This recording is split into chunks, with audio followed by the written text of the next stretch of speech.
Peace. Peace. Peace. This is m.reck TV, and you now tuned in to Spooky Hours. Y'all know the m.reck room etiquette. Pound that like button. Pardon self. I'm a little under the weather, but I'ma still put on for the people. Put on for the rec mob. Y'all know the m.reck room etiquette. Pound that like button. Salute to the rec mob. SJ, I see you. Doing the news, voiceovers, and all that. Let's get the likes up. Call me up 310-598-2974. It's spooky out here. You can't even go to a restaurant and eat dinner with your family without some clown clout chasing. That's crazy, right? How whatever his name is,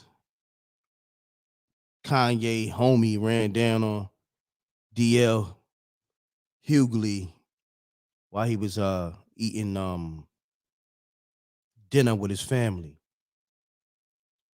But that's a whole different type of spooky. We gonna go into what we do. We gonna tap into that supernatural realm. Call me up. The lines is open. 310-598-2974. I see a lot of voicemails. I'm gonna get to these voicemails and all that. Let me see what they talking about. I appreciate y'all. Get the likes up. Donate to the super chat, Cash App, PayPal. SJ is gonna put all that in the chat room. Pardon my voice. I'm a little under the weather, but I've been putting the spooky hours off because I've been out of town. It's just been a lot going on. I've been, on the West Coast. So bear with me. I ain't forget y'all. I'm just expanding the brand. All right? Let's get it. Peace. You now tune in to m.reck TV. State your name, where you call it from. Keep it clean, keep it short. Let's get spooky. Hey, what's going on, Rack? It's Jay from North Philly, man. Okay. I was a young boy. What's going on? What's going on, Jay? Do me a favor, take me on speaker and speak directly into the phone. You sound kind of low. I got you. I got you. What's going on? Everything good, good brother. So we doing spooky hours tonight, a little earlier, different day. We usually do it Sunday from 11:30 to 1:30. But tonight I'm Got switching it up because I gotta get up mad early.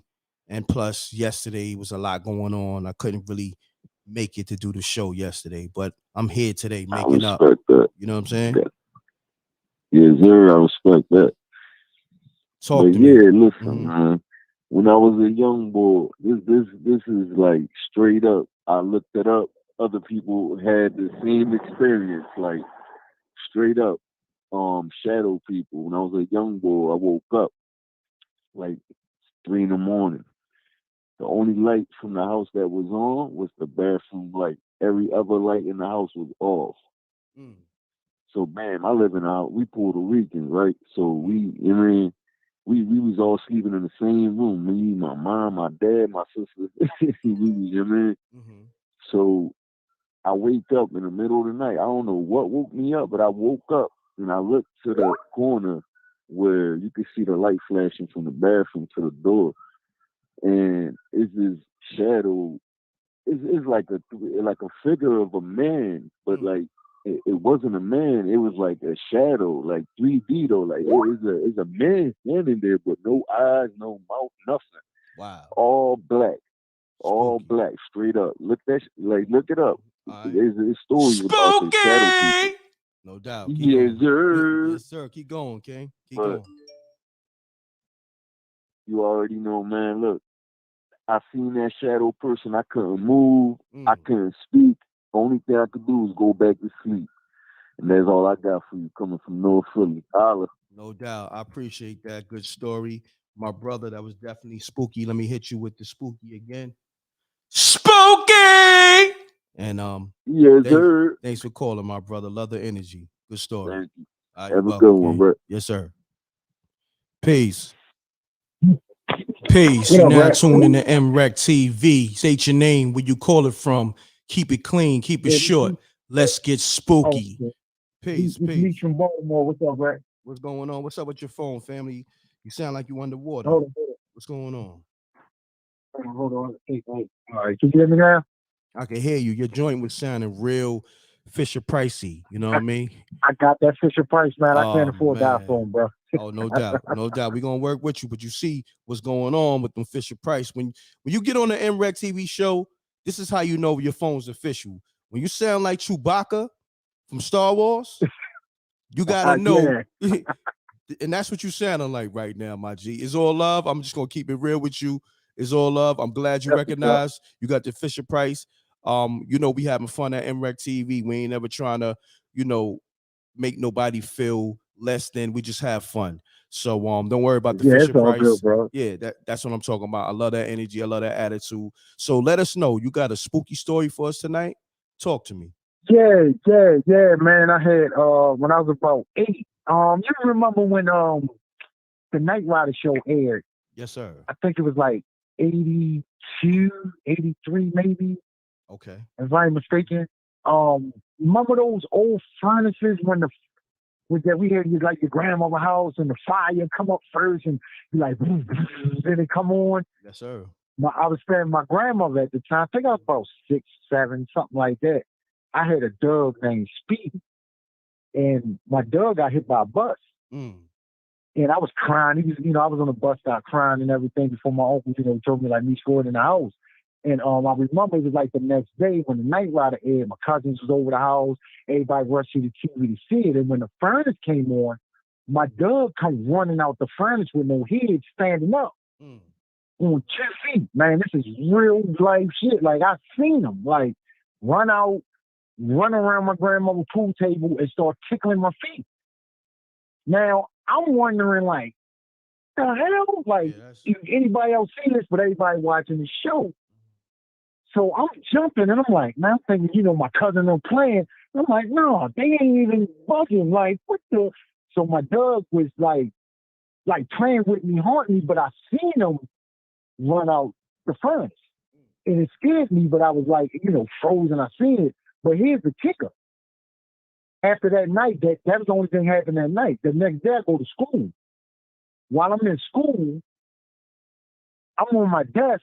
I go, like sleep doze off, lay my head on the desk. His tail hit my leg. So I holler.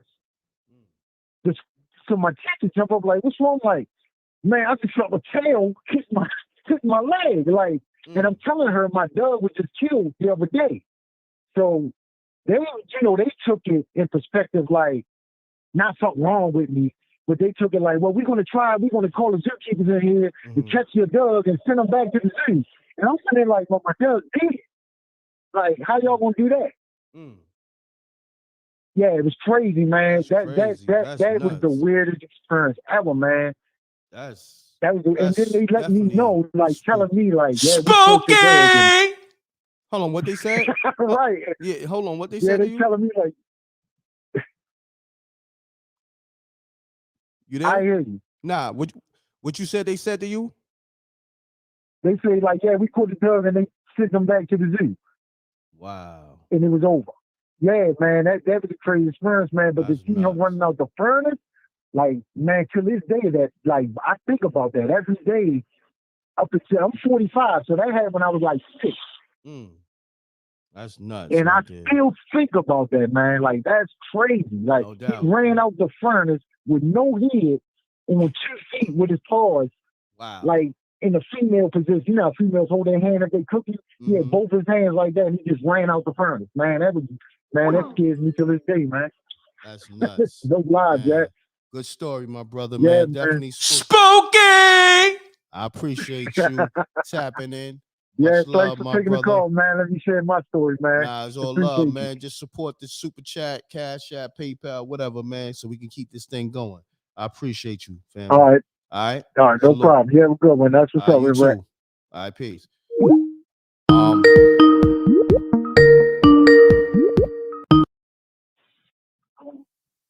peace. You now tune in to m.reck TV. State your name, where you call it from. Keep it clean, keep it short. Let's get spooky. Hey, what's up, m.reck? Can you hear me? Big Steve, what's happening, good brother? I can hear you, man. What's going on? Hey, Kay, I'm hanging in there, man. How you? I'm good, my brother. Just a little under the weather, but we gonna work through it. You feel me? No doubt. Get greater later, King. Get greater later. Yes, sir. You know? Yes, sir. Okay, so I got two stories I want to share with you, m.reck. Okay. And you know me, I've been, calling in for a while because this thing been happening with me for a long time. Me seeing the paranormal or whatever you want to call it. Gotcha. So this one deals with these Hold two on 1 stories. second. Uh-huh.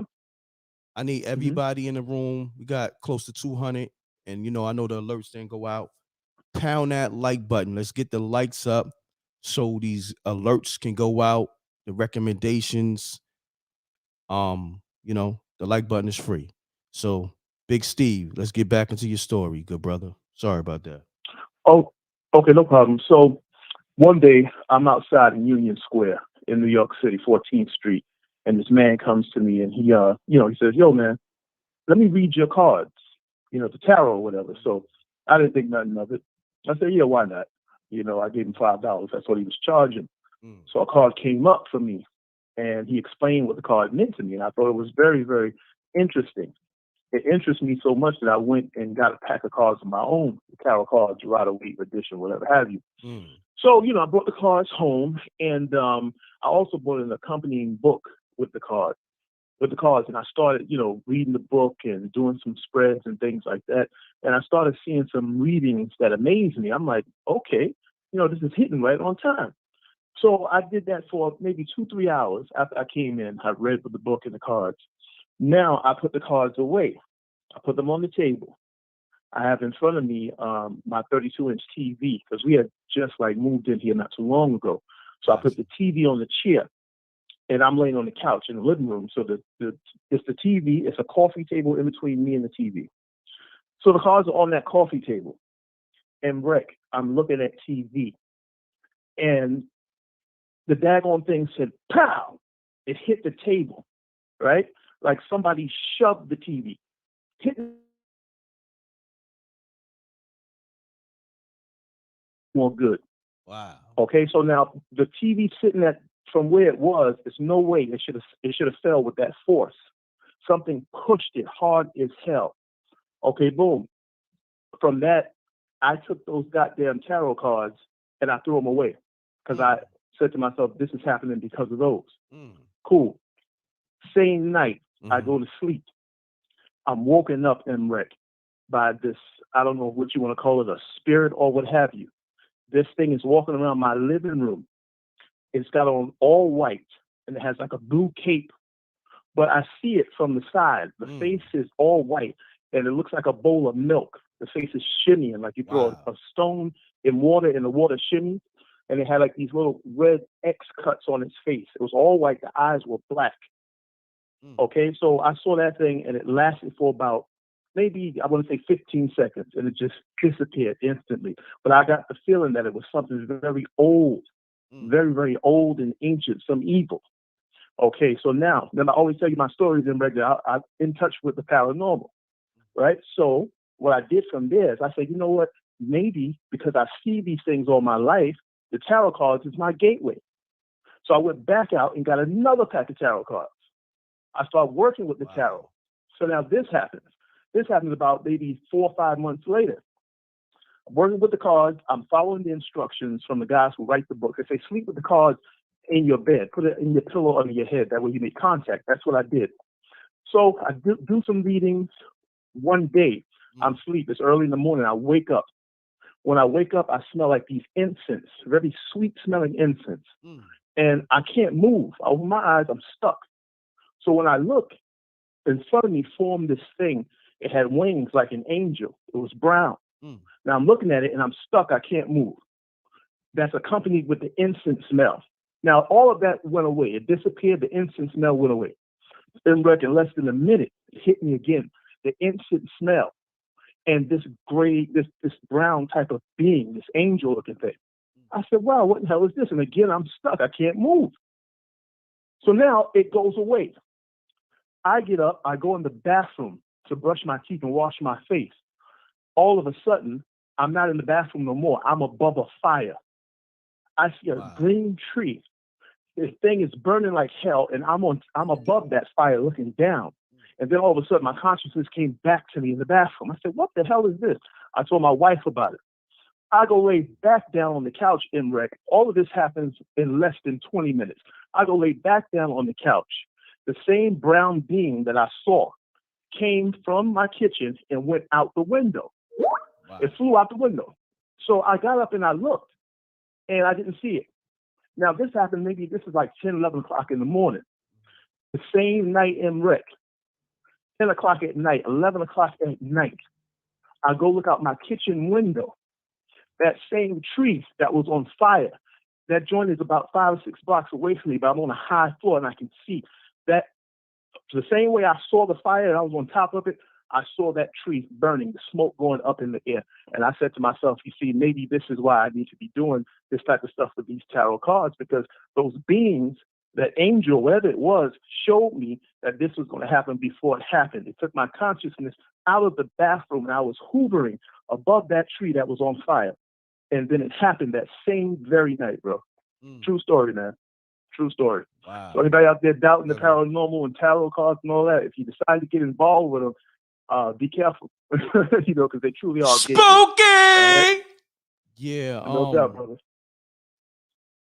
All right, m.reck, I appreciate you, man. No, hold on. Before you leave, I gotta interject, because you said you slept with the tarot cards.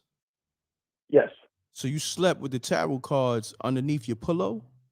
Like how? Yeah, there's a book that I had bought, an accompanying book. I ended up buying a few books, right? And they said in order for you to get in tune with your cards, you put them, you wrap them in silk, and then you can put them in a box or what have you, or just wrap them in silk and put them in your pillowcase, right? So this will allow the cards to connect to your, what is that they call your spiritual side, the right side of your brain. This is the psyche, where you, you get all these apparitions, and you just basically deal with the spiritual world. So the cards underneath your pillow, they're made to connect to that part of your brain. They say that that's how you get in tune. So I was doing that for a time, and then that stuff happened. Oh man, you got people in the chat room. They calling you the voodoo priest. Yeah, I see somebody saying I'm on mushrooms. Nah, no mushrooms, man. I don't use no drugs of no type. Yeah. Never have. This is true stories, man. And I always tell you, m.reck, I've been involved involuntarily with the paranormal since I was 8 years old. So the only thing that made me deal with the tarot is that, when dude told me when he did the reading, I thought it was like a gateway. And then especially once the TV fell and I saw that being, I said to myself, well, I've been seeing this forever. I wasn't that scared because I was used to it. I said, well, maybe these things are my way of connecting with that world. So sure enough, I went and bought the cards, and then that happened with the fire and the tree. And a lot of other episodes too took place since I've been, messing around. I got a few decks in here now, and I can tell you for sure that they are definitely a gateway to the other side. I have a lot. I'm calling more. You'll gateway. See. You open up portals. You opening up portals over there with those tarot cards, man. You gotta be careful over there, Big Steve. Yeah, I think also depends on the individual, m.reck. Like they do say, there's different tools for people that already are in contact with things on the other side. Some people can use dowsing rods. Some people can use crystal balls. Some people could look in a bowl of water and make predictions. Some people read tea leaves. If you're already that type of person that's experiencing supernatural thing, it's more or less you have to find that device or that tool which will allow you to connect with it and communicate with it. Because I've been seeing these things so long, the fear is gone. Now, I'm not afraid. Like, I be in my house and I see things all the time. You know what I mean? And it doesn't scare me anymore. When I was an 8-year-old kid, it scared the hell out of me. I almost went into a coma. But over the years, the fear is gone. So now I'm just glad I found a tool that will allow me to work with that side. And, my cards work. They work, m.reck. No Straight doubt. up. I hear you, Big Steve, man.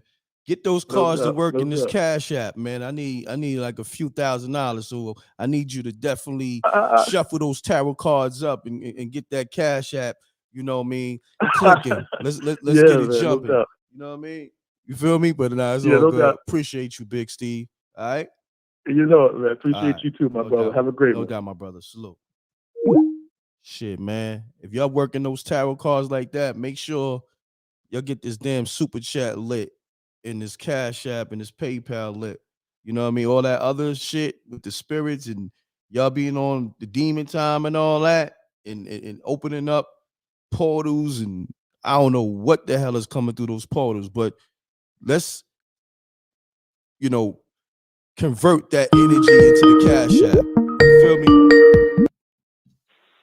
Peace. You now tune in to m.reck TV. State your name, where you call it from. Keep it clean, keep it short. Let's get spooky. It's Big Father from Temple Hills, Maryland. What's happening with you, good brother? What's up with you, champ? I got a little story for you. Okay, just keep it clean, my brother. All right, Yeah, no problem. let's get it. All right, so I had one viral one time, or whatever. Okay. It's called When the Music Video Don't Match the Song. So long story short, my man come pick me up. He like, yeah, bro, you know what I'm saying? You doing your thing. La, la, la. He can't pick me up or whatever. So we go down U Street, we have a good time, go back to the house. So when we get back to the house or whatever, I'm like, yeah, I'm about to go in the house, bro. He like, nah. Man, come out, just stay with me, bro. So I'm like, nah, I'm about to go in the house, bro. It's 6 o'clock in the morning. He like, man, look, I just popped in up, Molly, just stay with me. I'm like, look, bro, I don't even pop Molly, I don't do none of that, bro. You know what I'm saying? I just smoke weed. He was like, bro, just stay with me, bro. Just stay with me. I'm like, all right, I'll stay with you. So I stay with him or whatever. We cooling. You know what I'm saying? Next thing I know, out of nowhere, he just started acting real funny. So while we driving, so just put like 30 minutes in, like driving, we driving around Wardolph. I don't know if you're familiar with that area, but we driving around Wardolph, Maryland. And he started acting real funny. So I'm like, yo, what's wrong with you? Like, man, my life, man, this way. And I guess he was jealous off of my lifestyle. He like, man, my life this way, man. Do. So I'm like, bro, you know what I'm saying? Calm down, bro. It's all good. Everything's gonna get better. So he telling me like, yeah, man, I see you doing your thing. You getting money, blah, blah, blah. And out of nowhere, when I look up, we all the way out Virginia because I'm trying to calm him down. And I ain't even realize like how far we was going. So I'm like, yo, what you doing, bro? Like, why we all the way out Virginia, bro? You know what I'm saying? If we out murdering, how the hell we get out Virginia? He like, bro, I feel like I need to kill myself or something. So I'm like, what? Wow. Like, you know what I'm saying? And mind you, I'm in the car, bro. So I'm on the passenger seat. Like, yeah, man, I don't know what's wrong with me. I just feel like I want to kill myself. So I'm like, bro, you tripping right now. You know what I'm saying? My mind, like I'm getting to the point where I'm like, bro, like my heart starting to beat because he's driving fast. I'm like, bro, what you doing? Like, you know what I'm saying? Like relax. He's like, nah, man, my life messed up. My girl left me. They hit my girl. I'm like, bro, what? Like, I ain't like, you know what I'm saying? So long story short, you know what I'm saying? He basically was trying to kill both of us.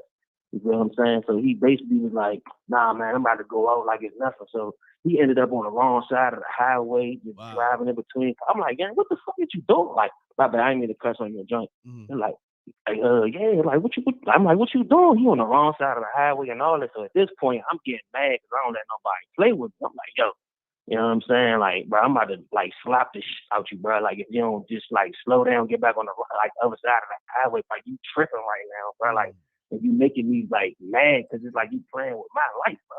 You know what I'm saying? Like, whatever you got going on, I'm like, man, you keep that over there. So, bro, long story short, bro, like I'm doing this for like a whole hour trying to calm him down while he's still doing it. No police stopped us, no none of that, bro. Like, I'm surprised like we ain't get pulled over, none of that. We going through lights, all of that, bro.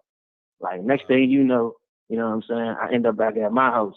You know, not at my house. I end up like about 10 minutes like from my house. But he had stopped at a stop sign because he wasn't stopping past no stop signs. I'm trying to get this man to stop me. I'm trying to like hop out the car. Bro, as soon as he went through a stop sign, I hopped out the car, bro. And like I could just see like in his eyes like something was just completely off with this man.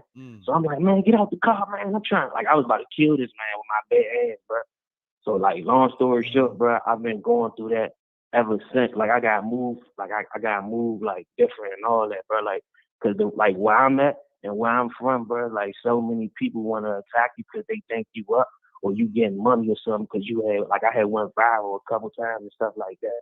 So it's like I got moved swiftly out here because I thought my friends is my friends and they really just not my friends.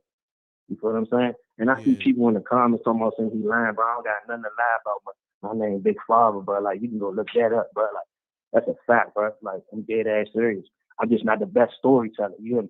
Like, Nah, it was straight to me. Like, you know what I mean? So let me ask you this. You think your homie was possessed?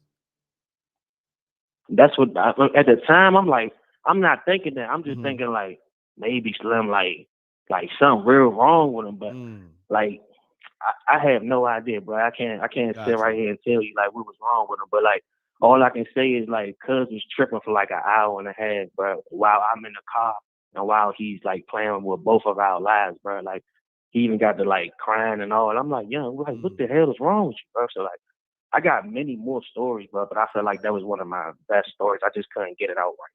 Nah, You know what I'm saying? So, it came out straight to me. I got it. Like, you know, I appreciate you tapping in, and you know, stay tuned to the show and call up next week with the next one. You feel me? oh yeah, bro. I'm always tuned. I've been tuned in since the first show, since the Malcolm, the Teachers, all that. I just No doubt. when you hear them, bro, it's like you don't really want to even come on. You know what I'm saying? I got ghost stories, but they ain't got nothing to do with, you know what I'm saying? Like they really put the stories into the whole, like, you know what I'm saying? Like they really do that, much. Yeah, you know what I'm saying? But no doubt. Nah, I appreciate you, good brother, and you know, stay tapped into the show, man. Thanks for calling. yeah, no problem. All right, my brother. Good story. Uh. Spooky. Peace. You now tuned in to m.reck TV. State your name, where you call it from. Keep it clean, keep it short. Let's get spooky. Peace and salute, m.reck. Peace. My name is Asani, aka Black Smurf. Like I said, peace to the Earth Amina and the Wreck Mob. I am calling on the way of Southwest Arkansas, KCMO, and OKC. Southside, we outside. Yes. I see you was trying to get through for a yes, good sir. while. I had to call in on my brother's phone because I didn't want y'all to talk about me. He's got an iPhone mini, and I've had the same Android since 2017, no contract. But just in case, so they won't roast me, I had to call in on my brother's phone. Okay. Just because. Nah, it's all good. So you on the iPhone or you on that Fisher Price joint? No, sir. It's an iPhone 12 mini. I borrowed my brother's and because I didn't want crispy y'all to talk about me. And look how crispy you sound. See, you know what? Thank you. Appreciate you. I gotta salute all the Fisher Price users who's calling up, I have keeping the it same official. phone since 2017. Yeah, it's not wrong. I've had it since 2017. I'm not gonna change. So he let me borrow his just to call y'all today and let you know about my story. I'm glad you called. My mom wanted me to call. I'm glad you called up, so you didn't have to sound like Chewbacca with the Fisher Price joint. You know what I'm saying? Exactly. And you did the noise and all that, so you know what I'm talking about. They must have called you Chewbacca a few times. Me and my mom and my brother, we watch you all the time. We listen to you. We listen to the Earth. The Earth is the only reason why I started an IG account. We listen. We hear. We tuned in. Salute. Yep. Southside, we outside. Yo, one more time. Hit him with that Chewbacca. Oh, man. You got it lit tonight. Hold on 1 second. For sure. Happy Monday, everybody. Happy Monday, everybody. Motivation Monday. Yes. Motivation I called Monday. I'm gonna keep it clean. I'm gonna keep it short. Hold that thought. Let me shout out the people in the super chat real quick. Yes, sir. Yes, sir. Shouts to the Lion Infamous on the $2 super chat. Much love to m.reck and SJ in the Wreck Mall. Okay, I appreciate you. Thank you, King. And shout out to April R. Coleman on the super chat. Thank you. Appreciate that. $5 super chat. We taking everything, and everything is appreciated. So let's get it. We ready? Yes, sir. Yes, sir. Like I said, Asani, aka Black Smurf. If you know, you know. Anyway, Black with a Q. We just do the things that we do. Anyways, I'm calling in because we do listen, and my mom wanted me to tell this story. Now, I'm turning 40 this year, so this story was like when I was in my early 20s, like between like 22, 23, like that, real early. And I'm going to not say anybody's name to protect the guilty and the innocent. Okay, so that's how we do. So back in the gap, my best lady friend at the time, she was older than me. I typically hang with people that have been around longer than me, or, you know, like the younger generation, you know, I'm everybody's auntie. Bet. So me and her, we kicking it. We at her mom's house. We on the step. Now, this lady friend of mine, she had a husband, but she also had, you know, things going on the side. That's not my business because I don't judge, you know, because people are people. All right, cool. We smoking a J, chilling on her mom's step. Now, one of her side dudes, well, her husband is gone in the military. You know, trifling is trifling does, but I digress. You know, we smoking a J. Okay. You know, kick back, you know, doing what we do. So she talking to me. We sitting on the steps, these little steps in front of her mom's house. You know what I'm saying? She's sitting up like 2 steps behind me. You know, I'm not tripping because like if you my homeboy, my homegirl, I don't judge you. You know what I'm saying? Everybody need a friend. You know what I'm saying? Like there ain't nobody perfect. But she like going off talking about, you know, she mad because the side dude doing his thing. But I'm like, little mama though, you got a whole husband. And, you know, that don't make no sense to me. So you mad because the dude, he doing his, like, you know, what do you expect? But she was like snapping, like going off. And for the record, I can't exactly remember what she was saying, but something about her conversation, like why we hidden it. And I've been smoking, you know, since forever. You know what I'm saying? Trees is trees. You know what I'm saying? But Gotcha. I turned around and looked at her. And like I was telling my mom, you know what I'm saying? Because it messed me up because I'm not, you know, faded. You know, we just, you know, smoking a little bit. I turn around and look at her. And I've known this woman for some years. Her face had changed. It wasn't her. You know, like them troll dogs. I don't mean a cute little troll with the jewel in his belly. I mean my homegirl, like her facial expression, like it wasn't her talking to me. And when I turned around and looked at her, whatever was on her, in her, however you want to define it, you know, spiritual people, whatever it was, she was like, yeah, you know what I'm saying? Because I was like, in my mind, you know, you like WTF. For sure, you know, because I done known this female for a minute. You know, she called, you know, this is my best girl. You know what I'm saying? We done traveled and stuff like that. And like I said, I don't judge. But she like snapping. So, you know, you be talking like, girl, you tripping. Like, you know what I'm saying? Like, girl, why you know what I'm saying? I turned around, look. I told my mom about that. But this is also the spooky part of it, too. I end up catching some paperwork that was really meant for her, but I took one for the team for that mug. I should have left her alone when I saw what I saw. Because, you know, when you be in a situation, hold on one you second. can't explain. You caught a charge for her? You know what I'm saying? People always talk you. what they talk, but people don't live that life. You know what I'm saying? Got you. I'm living that life. I'm that one. You know what I'm saying? But that's me. You know, that's another. That's real. Salute that's to too you. long. Salute to you. No. You know what I'm saying? Because, you know, real players and players, you know what I'm saying? We know. I'm 40 this year. I was raised different. I know my mother and my father. They in that same house I'm in now. You know what I'm saying? We was raised different. But I digress. Got you. But in that moment, yeah, she changed. You know what I'm saying? I saw it. I don't know if it jumped on her, whether it came out of her, but I looked. So basically, and like I said, a troll, homegirl, like off from under that bridge. So homegirl's she's a shapeshifter. Something happened. I couldn't tell you what, but something happened, and I saw it. And when I told my mom, she said, you need to call in and tell him. I'm like, man, she said, call in. She said, look, call in and tell him what happened. And also, my T. Jones say, you know, peace and salute to you, the wreck mom, the wreck mob, and the earth. And she also said that my father has spooky stories because he was in the Navy for 20 years as far as that. We military over here. Yeah. Got you. Salute. Yes, sir. Everybody have a beautiful Monday. I'm not gonna tie up the line. Definitely. Now that was crazy though. That was crazy. Yes, so sir. She turned like that troll. Remember them? Yeah, Remember I was about to say that was going across that bridge. Yeah. She was that troll up under that bridge. Not the cute troll with the real spill though. You know what I'm saying? That was my home girl.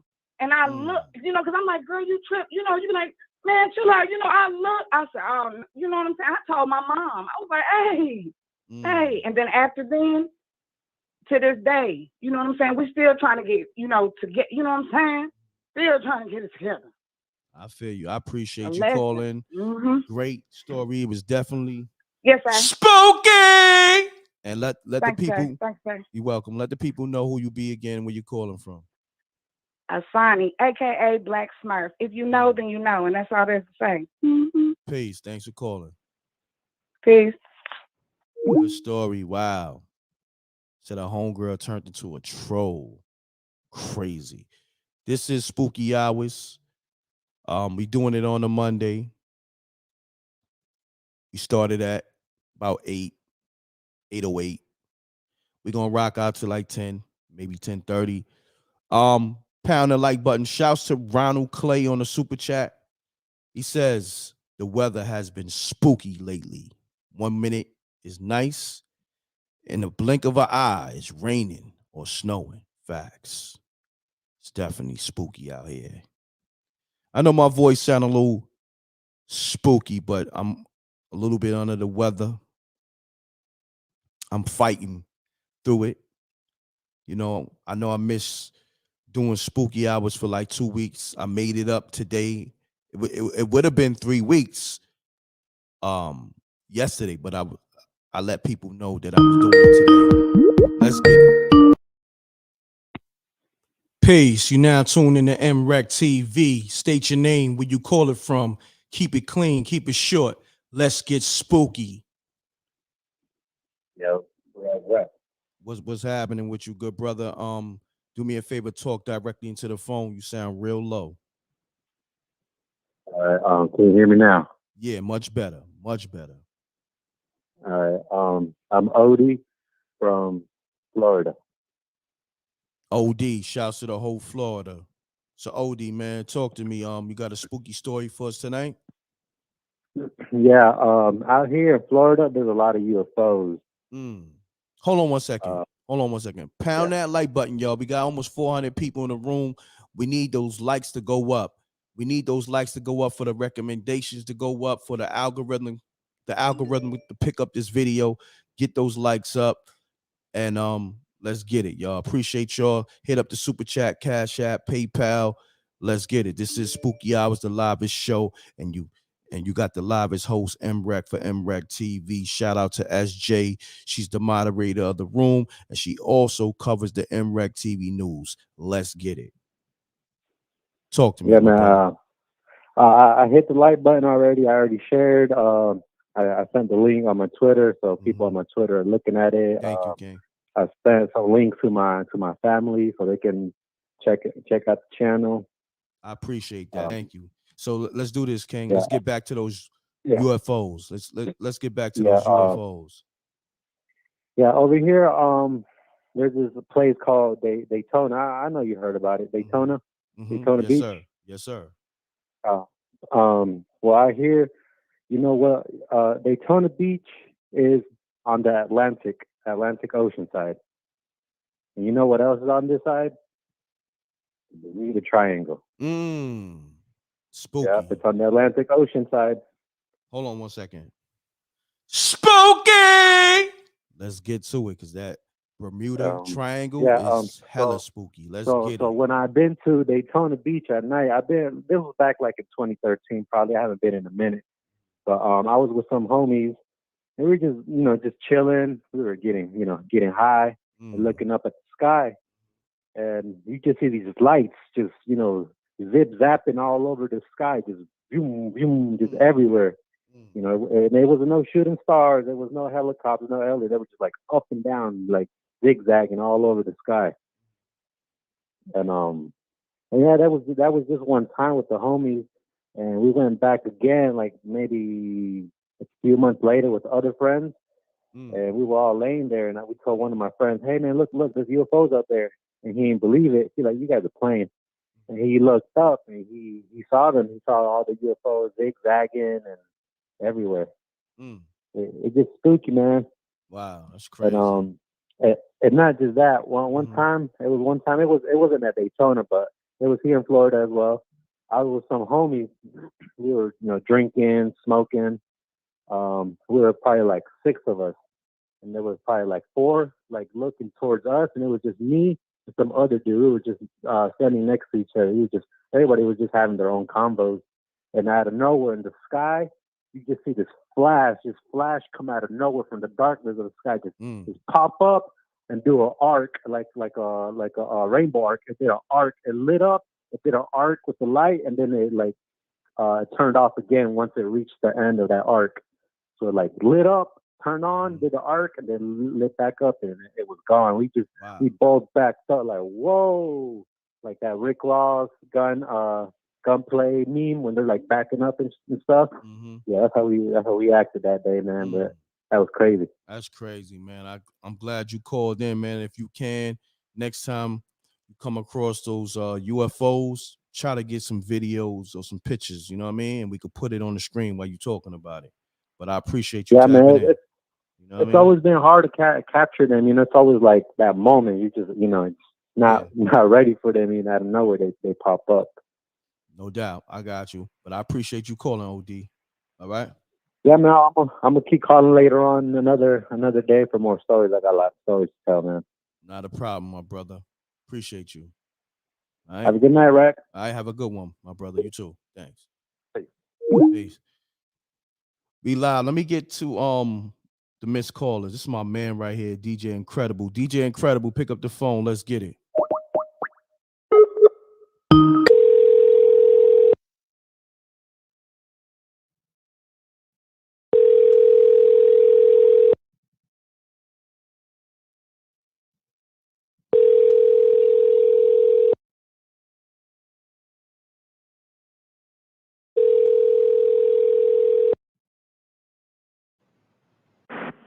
Yo, what's good in the hood?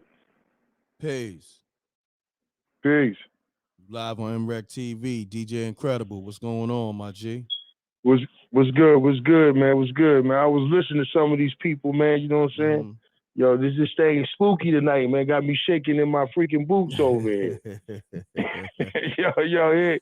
but I got some, it's more like it was a dream, bro. You feel what I'm saying? It's like when I was little, I had this crazy dream. You feel what I'm saying? Mm-hmm. Like, it used to be this pond with a little island in the middle of it, where we used to go visit my grandmama in South Carolina.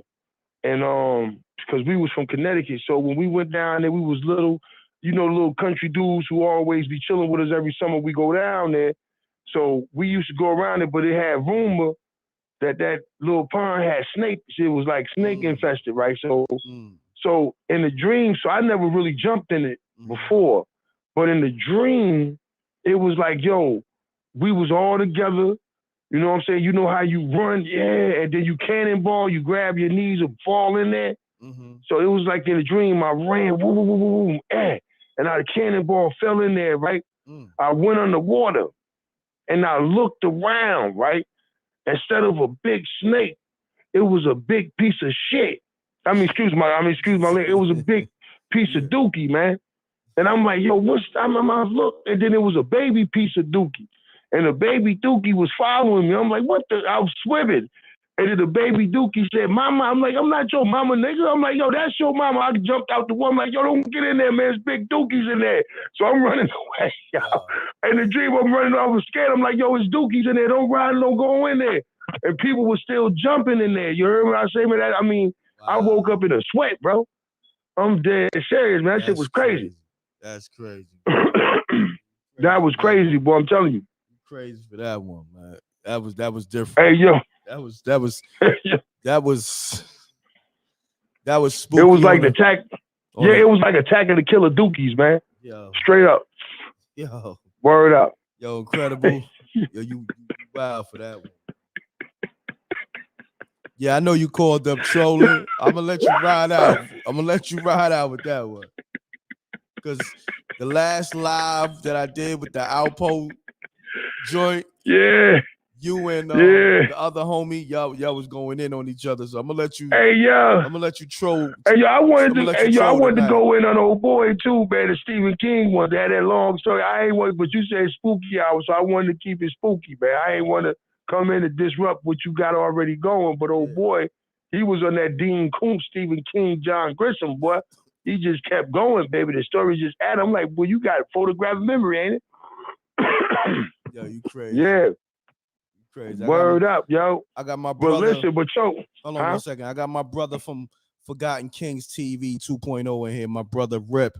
Subscribe to his channel. Good brother. Dope content. Subscribe to Forgotten Kings TV 2.0. He's in the room. That's my guy right there. You know what I mean? Yo, check him out. Word up. Yeah. Yeah. So yo, the inbox going crazy with the Dookie jokes, but hey, yo, don't try to take my material, man. Don't be a whack 100. Yeah, don't do that. Yo, incredible, man. I appreciate you tapping in. You heard? Word. All right, good my look, brother. m.reck. Salute, King. Yeah, let's get to these spooky stories. You know, I usually do spooky hour Sunday, late night, but you know, I wanted to switch it up. I did it on a Monday night, like maybe two times before, but it felt good. So why not? We got like 400 in the room. And get the lights up. Let's get the lights up. I'm taking more calls. I'm gonna get back to these other callers. Pardon me, I'm a little bit under the weather. I'm gonna go to these voicemails and see what's happening. Hey, m.reck, we got some spooky stuff going on down here in Arkansas. Wow. Hey, m.reck, this is Dee again, calling from Arkansas. Shout out to you and your other spooketeers out there listening to. Shouts to Dee from Arkansas. She said, shouts to me and the spooketeers. She called you she said, forget the wreck mob, you're called the spooketeers. So we're gonna call Dee back. She just gave you a whole nother name. The spooketeers. Let's get it.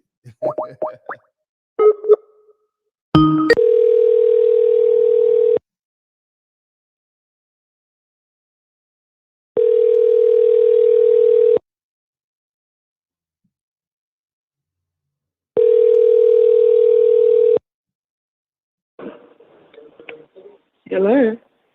Peace. You now tune in to m.reck TV. State your name, where you call it from. Keep it clean, keep it short. Let's get spooky. All right, it might sound a little spooky. I just got in my apartment. I don't have anything in here, m.reck, so you might hear a little echoing. Nah, you sound decent. Let's get it. This is D, okay, right? Listen to this, m.reck. This is crazy. Okay, now this is not about me. It's about my two aunts and one of my auntie's boyfriends. They went to the next town over because these what do you call them? I forgot. You know, do the watchtower and stuff. What do you call them? Had a watchtower. You know, the religious people come to your house, warn you, knocking on the door. Talking about the Jehovah Witness? The who? Jehovah Witness? Yeah, the Jehovah Witness. Now they had a little meeting place, right? That they were meeting before they actually had the Kingdom Hall. So they knew it. The man, my auntie's boyfriend, knew it was some money in this house. So one of my aunties had a Ouija board. So they take this Ouija board to this house, trying to ask, you know, where's the money at in this house, right? They get to doing some stuff in this house and everything. So they heard some bumping around and stuff. So they took the Ouija board and they left and went back out to the country, right? Now, it's two different houses. My aunt lives next door to each other, right? How about when they went home that night, something was banging on my auntie's house, running around it. I said, well, could it be a person? She said, no, they was running around it too fast. She said it was banging 3 times. Boom, and run around on the other side, boom, boom, boom. And so the next day she got up and asked my auntie, other auntie about what happened. She said, yeah. She said, ooh, shoot. She said it did the same thing over my house, right? So how about, now this happened in like 94, 95. How about to this day, my auntie say stuff been following her around the house, and she feels something like coming up from her leg all the way up to her body, like it might be trying to possess her until she come outside. I ain't never seen nothing over her house. I never feel nothing strange. But they need to stop messing with that spooky stuff around there and the Ouija board. That's what of course, my auntie made her get rid of that Ouija board around.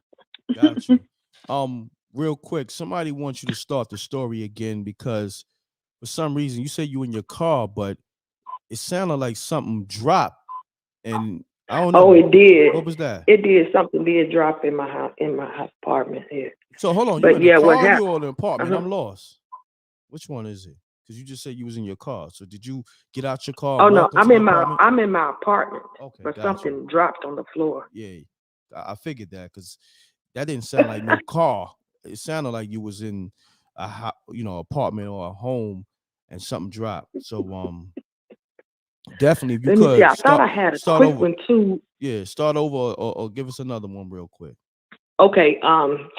Let's see. Now this is a really old story right here. This is one of them old school stories that my granddad told me called Hank stories. You remember that? Mm-hmm. Old people used to call it Hank. Mm-hmm. That's what they used to call ghosts and stuff, right? So this old school lady, she had died. They had like a dairy farm around here in the country, and this man remarried, right? But the old school wife, she would never give the girls any butter, any milk, nothing, right? So one night this lady was sleeping in the bed. Now the kids would be hungry. The woman wouldn't give them nothing. So this particular night, this old lady, the new stepmom, was laying in the bed, and she woke up, and if somebody had sit on the edge of her bed and left an imprint on her bed, and she went in there and looked in the refrigerator the next day, and it was like a handprint in the middle of the butter, right? Say wow. So after then, that lady got so scared, she was giving those kids butter, milk, everything. I scared the crap out of them. Wow. Crazy. Yeah, it's down here in Arkansas. It's some real scary, like spooky ass stories around here. m.reck, I done had the darn what do you call it? Games and stuff to go off on me automatically in my house. I had to. What's going on? You know how you have those games that what is his name? SpongeBob and stuff that you're supposed to squish the game, squish him and make his eyes pop out to make him say what he's gonna say. But I had him off and I had him upstairs in a box of other toys. How about SpongeBob start talking and stuff up there? Say whoa. SpongeBob was talking and everything. I was so scared. I was at home by myself. I didn't know what to do. And it was raining outside. Wow. Right. Okay. Everything. I was so scared. Hey, what's going on? Get mommy. What the hell? How the hell? Right. Yo, stepmommy, how the hell you get through on the line? That was spooky as hell. Yo. Stepmommy done hacked the line somehow.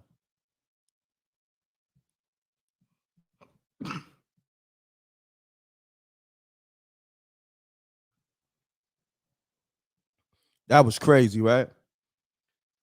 Stepmommy hacked the lines. Oh man, that was wild right there. That was definitely spooky right there. That was spooky. That threw me for a loop. Peace. You now tuned in to m.reck TV. State your name, where you call it from. Keep it clean, keep it short. Let's get spooky. Peace and salute. Excuse me.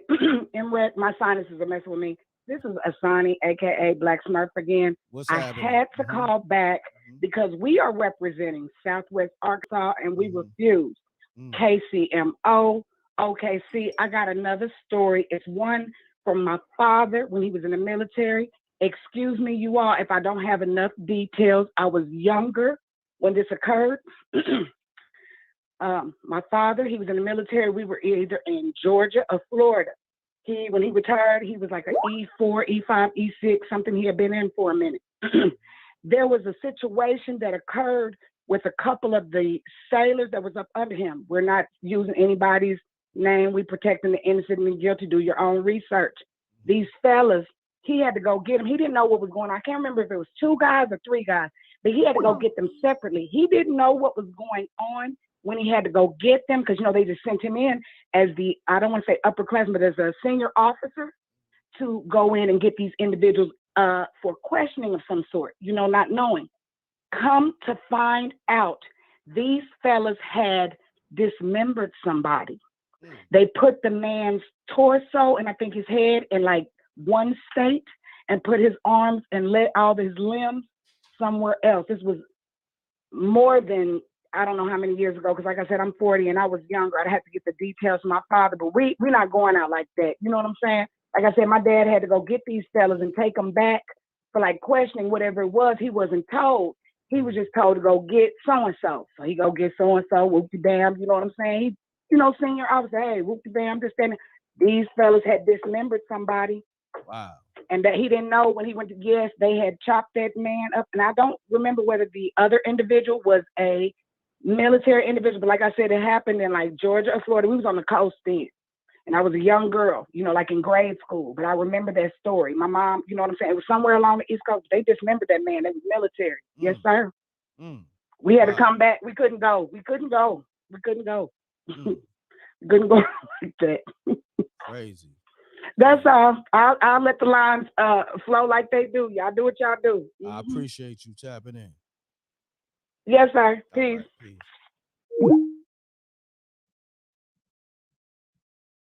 To the super chats.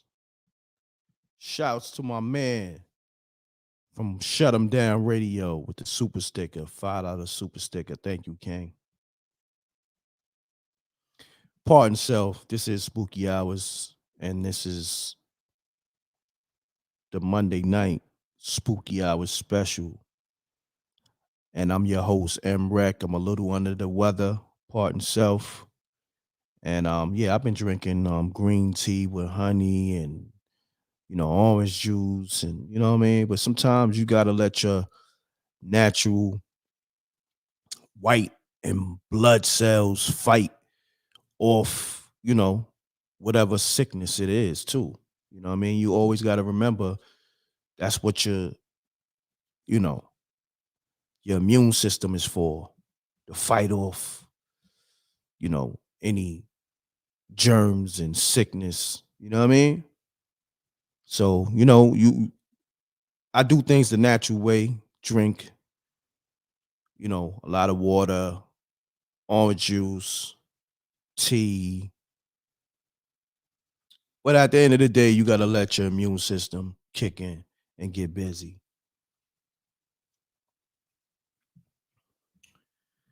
Let's get it. We're going to get back to these callers and let's get busy.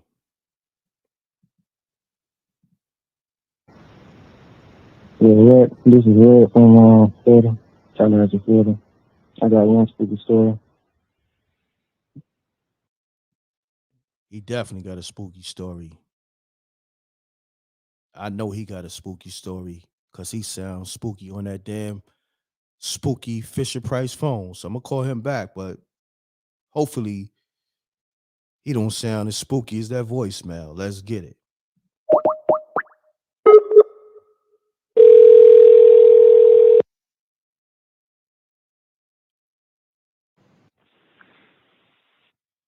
Hello?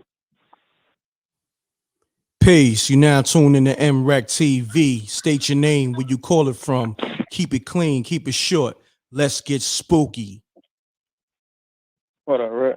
This is Red from Tyler.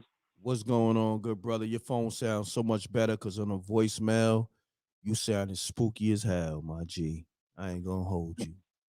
My fault. No. You good. That I'm gonna be honest. When people call up with spooky phones, that's a part of the show too. You know what I'm saying? So it comes with the territory. You know what I mean? Because that give us something to laugh or just have fun. We like to have fun over here. You know what I mean? So my brother, state your name, let them know where you calling from, and let's get into your story. My name is Red. I'm from Tally, Florida. I ain't got no Fisher Price, do I? Okay, you got the iPhone. Nah, I'm asking, do I got the Fisher Price? It sound like it. Well, your voicemail damn sure did. You know what I mean? I could well, you'll listen back and you be like, damn, my joint sound crazy as hell. But now let's get into your story. We passed that. You sound pretty decent right now. Let's get it. All right, I was like about 4 or 5, long time ago. I'm 22 right now. Okay. In Tallahassee, Florida. I don't never remember like waking up out of a dream. So I woke up this morning. I could peep that an apartment complex that me and my mom Dukes was staying in at the time.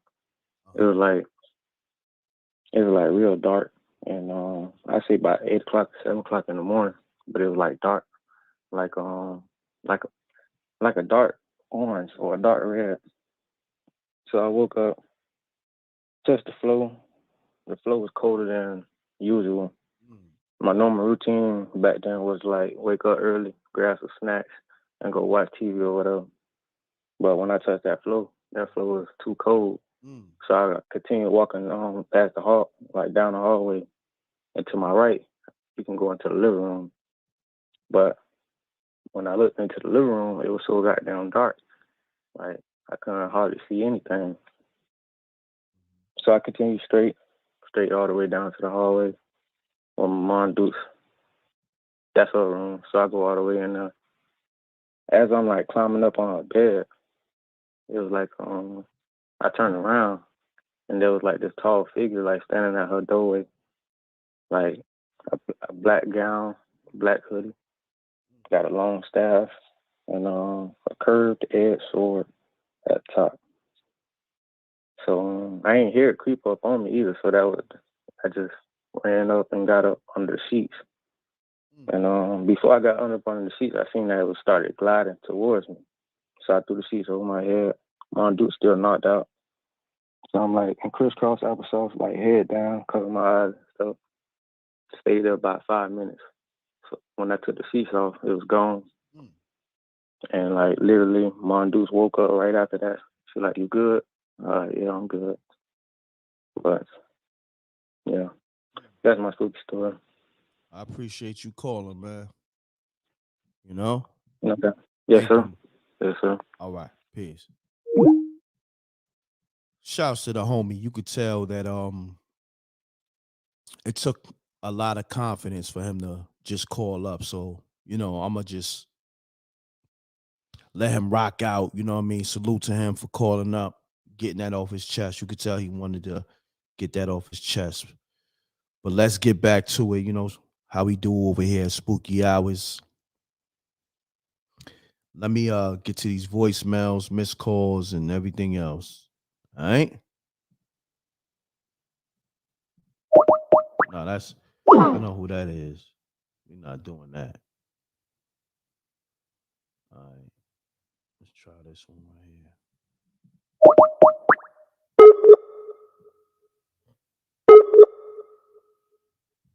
Call has been forwarded to an automated voice messaging system. Next caller. All right. Let me get. All right. Let me see.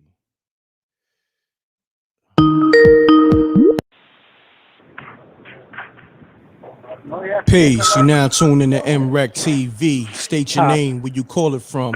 Keep it clean. Keep it short. Let's get spooky. Yo, yeah. Yeah, what's happening, my G? You at work or something? What up? Sound like you Yes, working sir, at the I am, factory. bro. Walking outside now. Walking outside right now. Would you work at a factory or something? Oh yeah. Oh, okay. Wow. My bad. It's my first time calling. I've been calling. I ain't know gonna go through. I decided to call one more time. My bad, man. Nah, it's all good, my G. What's happening at that factory? Man, we selling produce, man. No produce. Oh, what? Yes, sir. Yes, sir. Grapes and all that. You know. I'm trying to watch my cousin. It's my first time actually calling up, though. No Saying doubt. what's up to you, though. No doubt. Appreciate you. Yeah, I got like a little spooky story. I guess you can call it spooky. Okay. But my grandfather, he was me and my brothers, 3 of us, probably like maybe 11 or 12. I'm from Baltimore, Maryland. I don't know if everybody used to watch this show called by R.L. Stein called Goosebumps. We used to watch this show called Goosebumps. It used to come on. Oh yeah. We was kids and stuff. So they had like this play for the show, and it came to Baltimore. It's the first and the only time I remember actually seeing it. So we actually went, my grandfather took us, and it was more so like like them performing like one of the episodes, but from the beginning of the show to the very end of the show, you can see like it's like this dummy. And on the show, the dummy is called Slappy.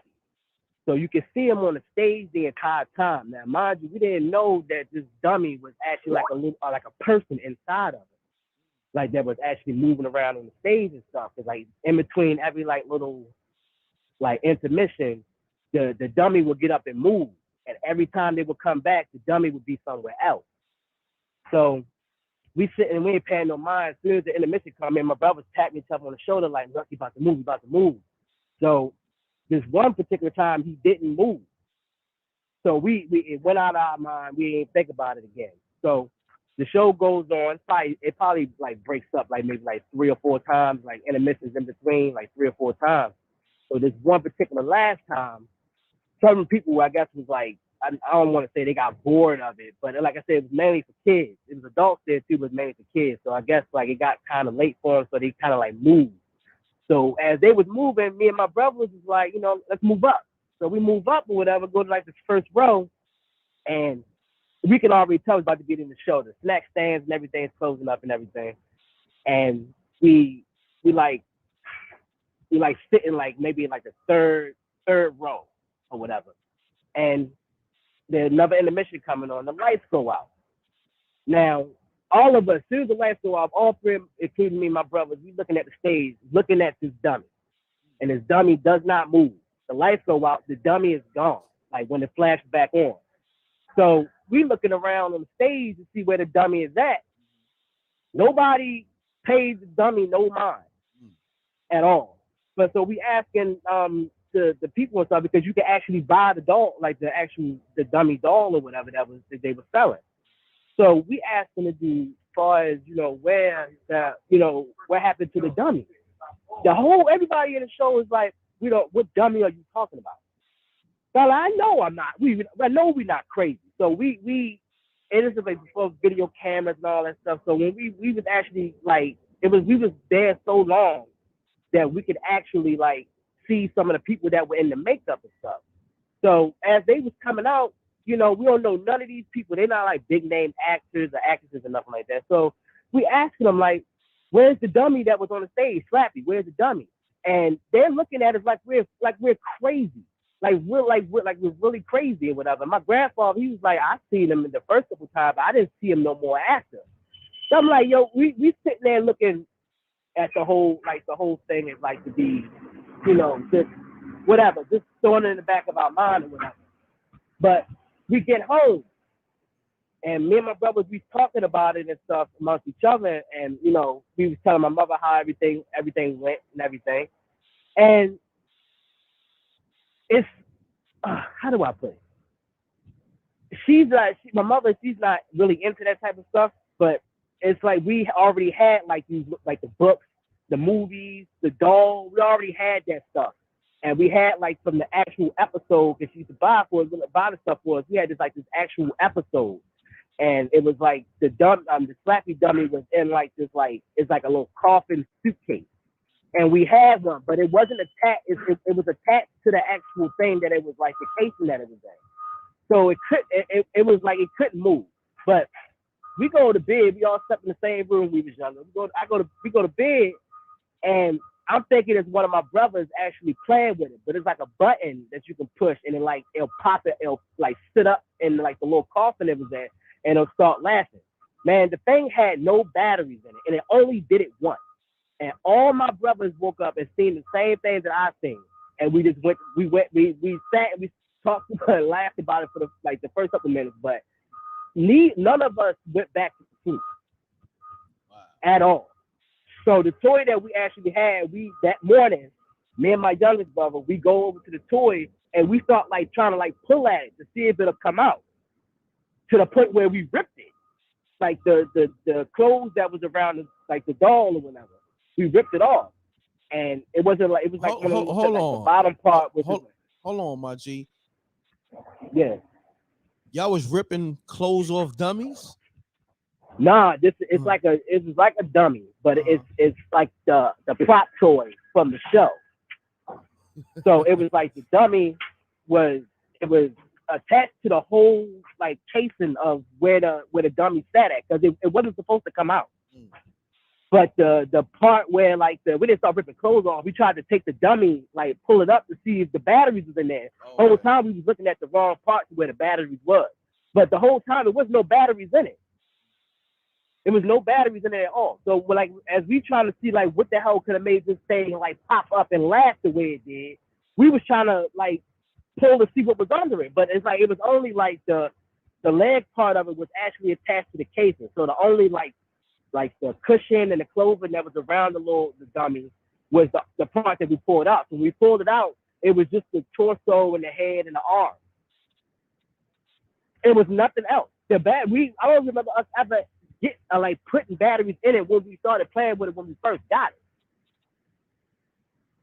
Like I said, I had me and my brothers. We every now and then we come to, we'll sit and we'll talk about it and stuff. Because my older brother, he'll act like he remember it, but he'll brush it off. Now me and my younger brother will sit there and be like, that was, none of that made any sense. The fact that what even spooked us out was the fact that nobody's seen this dummy on the stage.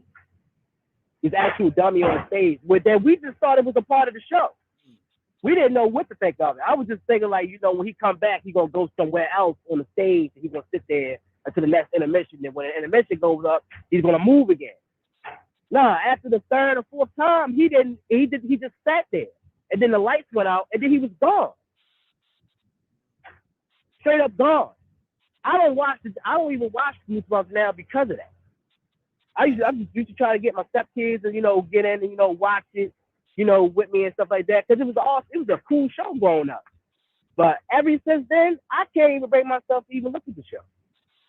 Me nor my little brother. My older brother, he tried to play it off like but for the most part, like nah. Every time we see that show, every time a new Goosebumps movie come out, that's the one thing we think about. The one thing we think about constantly. We can't even really hold conversation with each other about the whole thing because it's creepy, but it's like a story that's always been like between us three.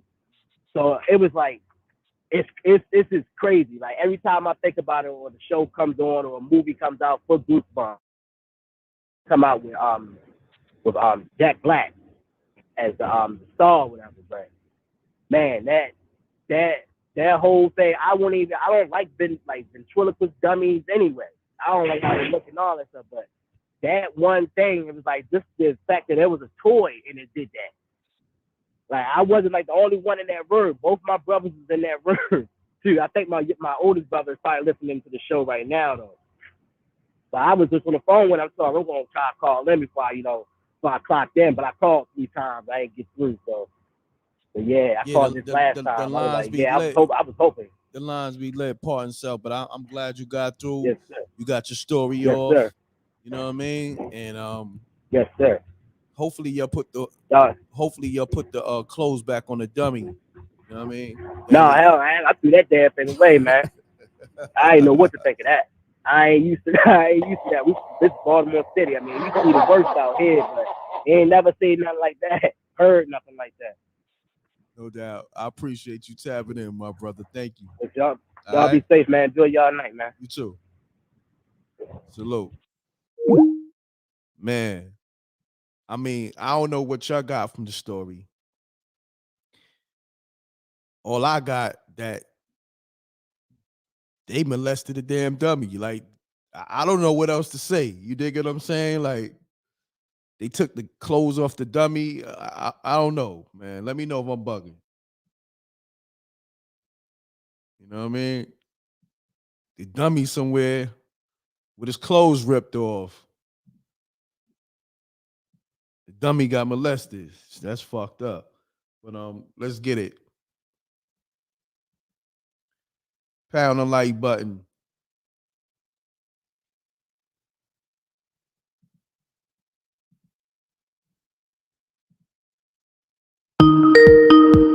Hello, m.reck.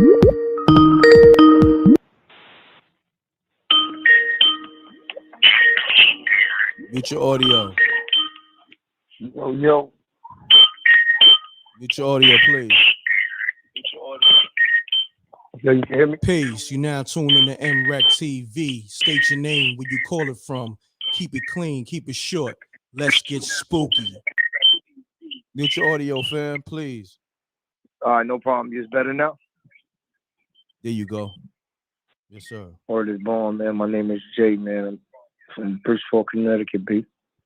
Jay, shouts to the whole Bridgeport, Connecticut. Salute, salute. Let's get it. Talk to me, Jay. You got a spooky story for us tonight? Oh, yeah. Word is born. I'm gonna make this shit as short as sweet as possible. Yeah, be easy on the curses, man. Keep it clean. All part of itself. I'm gonna Yes, make this short as sweet as possible. You know, I come from a family that part of the curse was real spiritual background, whatnot. And older gentleman from the down south area was introduced to one of my relatives. This was a person that didn't really believe in much. And I was a young boy. I didn't know too much anything anyhow. I was just witnessing this. Long story short, they had a conversation, man, and she was able to. Yeah, I don't know what happened to his phone. Next caller.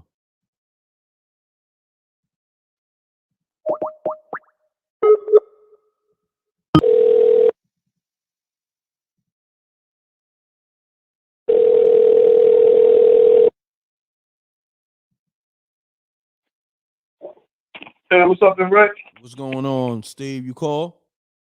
Hey, man, yeah, so, I like the flow of the show tonight. And I thought, maybe I'd give you a call back and give you some more info. Another great story about the tarot and the power of that deck. And this is really amazing. All right, hold on so one if you don't second. mind. Pound that like button. Let's get the likes up. We got over 400 people in the room. Want to see over 400 likes. Get the likes up. Let's get it. Okay, so I'll tell you this one now.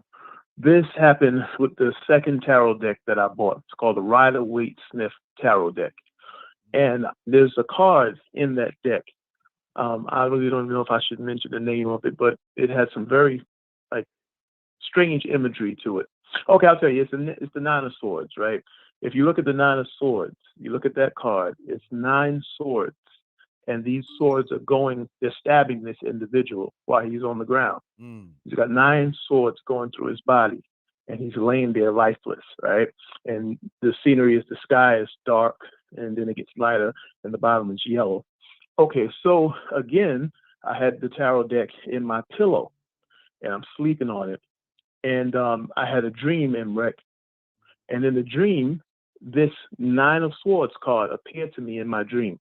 I'm looking at it. I'm like, okay. The figure in the 9 of Swords came out of the card. He was still laying with 9 swords on him. He came out of that card. The background of the card disappeared. And then a house appeared, the backyard of a house. And the figure was laying in the backyard of that house with 9 swords going through him at the foot of a staircase. It was the back of the house. It was a door and the staircase that you come down about 3 steps. And there was lawn, very small lawn and trees and bushes. And that figure was laying on the ground, on the lawn with the 9 swords in him. But he was like just a silhouette, a black silhouette of a person laying on the floor with the 9 swords. Okay, cool. So I see that the dream is over. I wake up m.reck, and I turn on the TV to the news. And m.reck, they showed a person that got killed in Jamaica, Queens. His position of his body, the same thing.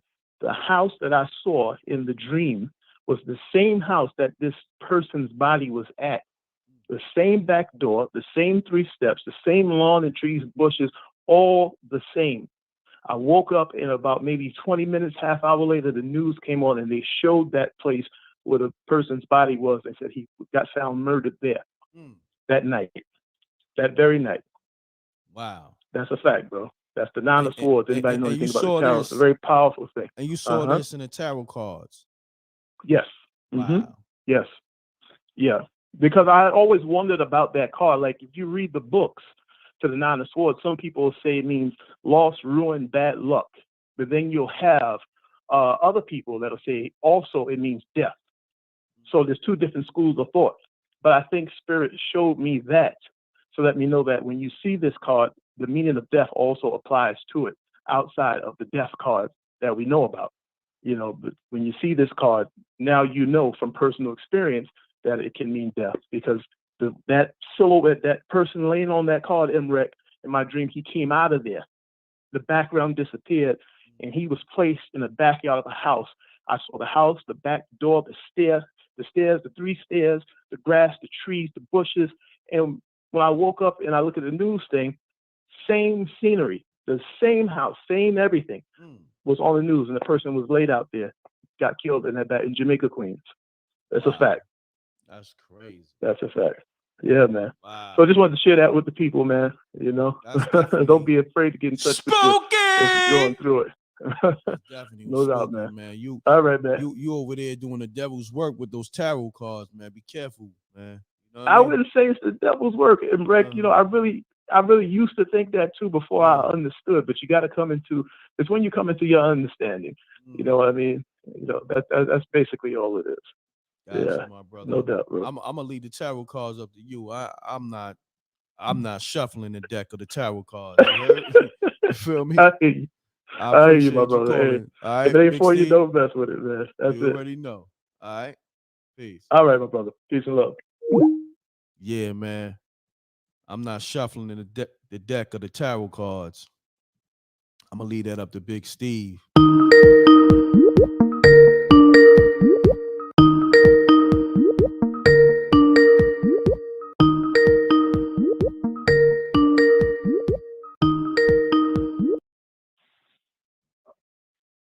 Peace. You now tune in to m.reck TV. State your name, where you call it from. Keep it clean, keep it short. Let's get spooky. Yo, m.reck. Yeah, what's happening? Oh, what's up, man? My first time calling. You picked right up. Oh, okay. I thought you was the other homie who called from Bridgeport, Connecticut that, he just hung up. I thought you was him. Nah, I'm from North Carolina, man. Okay, shouts it's to the Sean whole from North Carolina. Sean, what's going on? Shouts to the whole North Carolina, man. Talk to me. Got a spooky story for us tonight? Yeah, I got a spooky story, man. My wife, man, she's Nigerian, right? So a couple of years ago, we got married over there in Nigeria. So you wake up one morning, just turned over, it's a dream story, so but it's a real it's real, bro. So she turns over and start praying. I'm like, what you doing? I had a bad dream, so I hate my dreams because they become the truth. I was like, yeah, whatever. You ate spaghetti or something the night before. So I said, what you dreaming about? I'm curious. She said, well, somebody got hit on the bike, like some kind of accident. I said, okay, and he died. Damn. I said, okay, that's what's up, whatever. Man, so like a day later, I won't say a day or a day after, she got a phone call from a village. The village is like where they're from, where they're born at. And they were like, you remember so-and-so? She was like, yeah. Well, he died this morning. She said, what happened to him? Like, man, he got hit by a bike. He got hit by a car on his bike. Damn. And I looked at her like, are you serious? She was like, yeah, I looked at her, man, like, bro, you better have a dream about me like that. That's crazy. Yeah, like a day later, bro. Damn, what's going on with the homie's phone? Everybody's phones is hanging up. And homie got like a 33. Well, the other one was a 332 number. His number 336. Something's going on with the numbers. Peace. That was your phone, right? I don't know. I guess I might have hit the end button on it. You hear me now? Yeah, I can hear you. You good? Yeah. So that's my story, man. That was creepy as hell, bro. Yeah, that was definitely spooky. I appreciate you. I got some more, but I had to take something, man, because I had to call back another time with that, man. All right, no doubt, family. Salute. Yeah. Hey, man, keep up the good work, bro. Thank you, King. Appreciate you. All right, thanks, bro. All right, peace. You now tune in to m.reck TV. State your name, where you call it from. Keep it clean, keep it short. Let's get spooky. Peace, this is Gigi. Peace. What's your name? Gigi. Can you hear me? I can hear you a little bit. Let me, if you can't talk directly into the phone because you sound a little low. Can you hear me now? There you go. There you go. Now say your name I'm calling again. from South Carolina. South Carolina. What's your name again? Spell it. Givi. Givi. Yeah, GG. Okay, that's That's what's my up. nickname. That's what's up. Hold on one second. Shouts to Angie Wise Fool on the super chat. I appreciate you on the super sticker. Thank you. Hopefully I said your name right. I'm gonna just say Angie Wize Fool. Appreciate you. Much love. Now GV, let's get into your story. Okay. I'm kind of nervous though. No, it's all First good. time calling. Just take your time and you know do your thing. Well, in the South, okay, in the South, it's a lot of entities and spirits Mm-hmm. haunt this place. I guess because of what's happened in the past, Civil War, the lynching, what's done to the black people here or the indigenous people here. So I was with my cousin and we were going to a party. I'm like, well, why? And we went in the middle of the woods. We ended up to a clearing, and there was a big plantation. Everyone was dressed in white. We were the only black people there. Next thing I know, he starts getting in the fight, and we were running for our life. We were literally about to get lynched. They're trying to push the car over. They're chasing us out of town. It was terrible. And I never experienced anything like that before. And also, I would like to speak on my mother. My mother can see spirits. You say your Every mother. night she sees. You say your mother could see spirits. Yes. You said It's called in the South. It's called being born with a veil over your eye. You said every night That she means sees that what? Every night she sees what? she sees different spirits: Irish, Black, Native American, Asian. They come to her, and they want stuff from her. I guess they want a message, kind of like her being a medium, speaking for her, speaking for them. And she doesn't talk too much because she thinks people don't think she's crazy. Got you. I know it sounds a little spooky. I have a lot of stories though, because the South has a lot of history. Me and my mate was sitting outside, and it was during Hurricane Florence. Remember Hurricane Florence when it came through? It was a few years ago. We were sitting outside, and we looked up, and it was like the clouds were turning rainbow colors: yellow, blue, yellow, like purple, and some was just floating over us, and everything has turned black. Like we had solar power lights outside. Everything turned completely black. It was like it was just floating over. We could feel like the energy floating over us. And I was like, "What is that?" And it started raining really hard. And as soon as we got back in the house, we had extremely, like, the worst headaches ever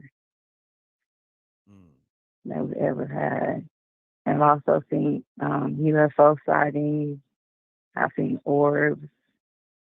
You see a lot of stuff here in South Carolina. It's very spooky. Got you. Entities everywhere. I appreciate you calling in, tapping in. Make sure you call, for the next show.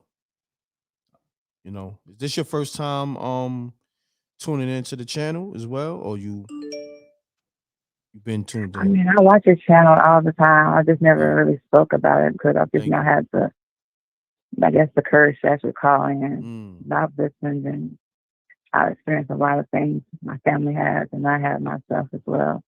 Got you. Now, you not calling in, you built up your courage. Do you think Monday, at an earlier time was a little better for you, or it just maybe you just it just wasn't the right time for you, or Was Sunday? Is Sunday Yes, I too give late? it just the timing, and I just happened to done on YouTube and seen that you were on live.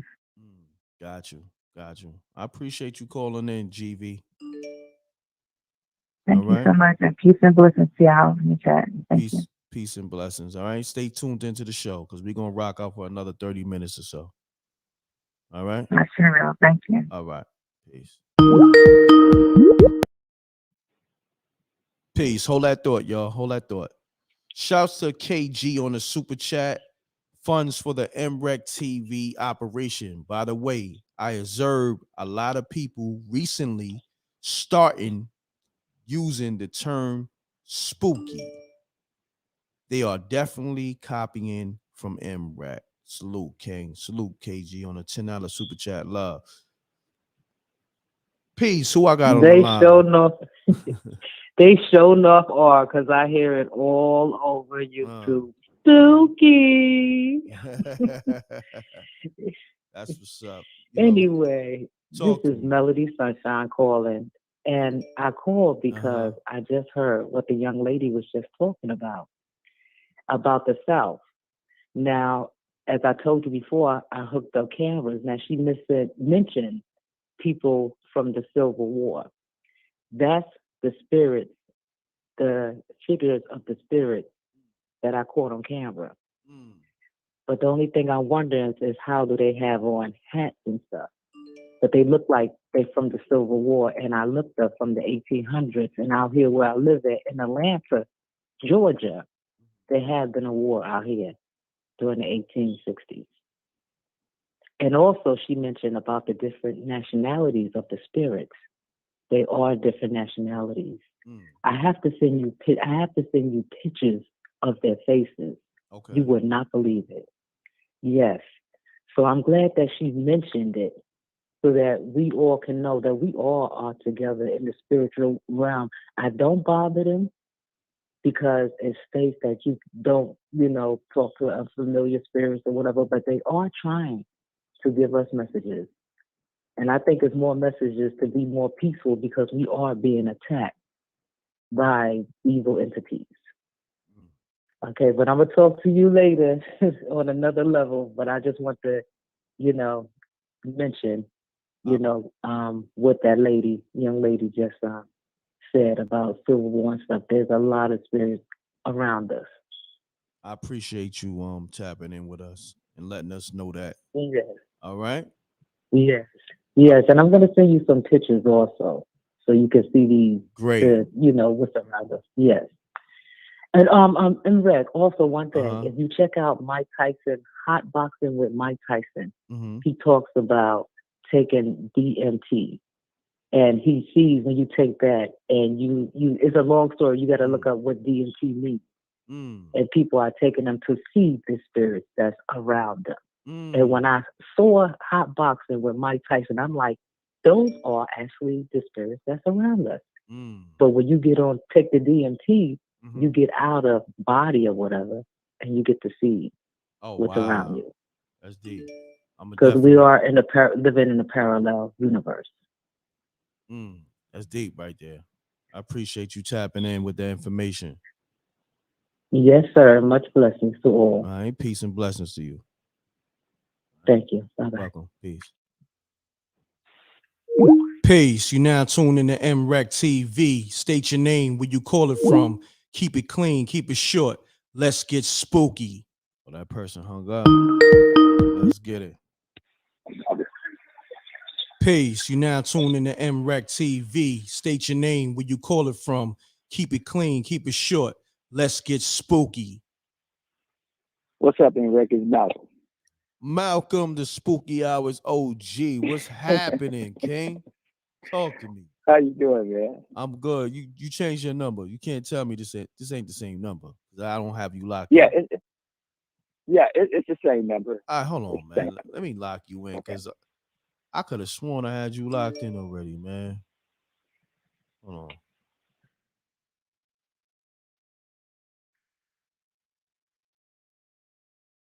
I'm locking you in under. Hold on, Malcolm, you there? See? Damn it. Let me call him back. Malcolm, you there? Yeah, I'm here. All right, cool. Yeah. Talk to me, Malcolm. I know you got a spooky story for us. Yeah, I got one that I didn't want to talk about, but maybe it'll probably be a lesson to, some of us men.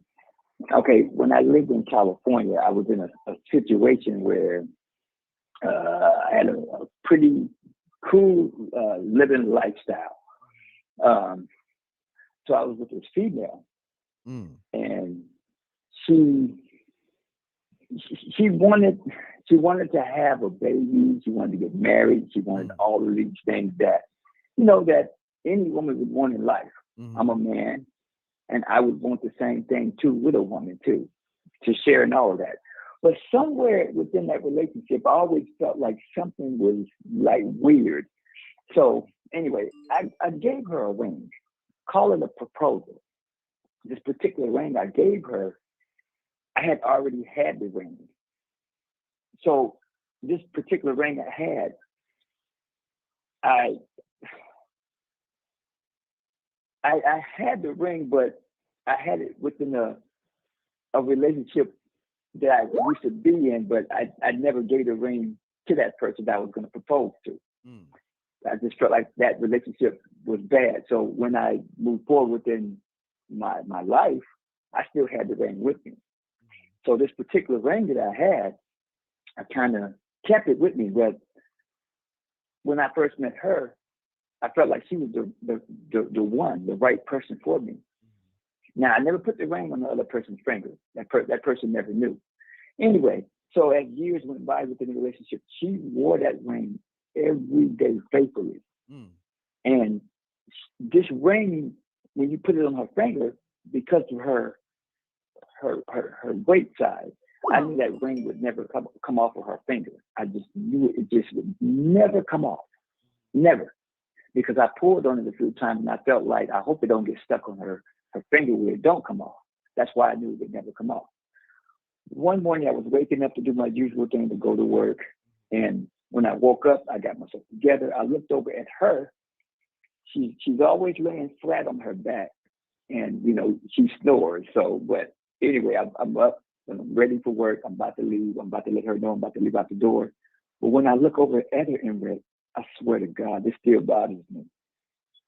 That ring was off of her finger and laying somewhere within the middle where her hands were like crossed.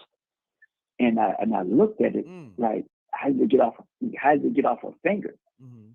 I don't know how the ring got off of her finger, but it was off of her finger. It scared me so bad because I was trying to figure out why was the ring off her finger.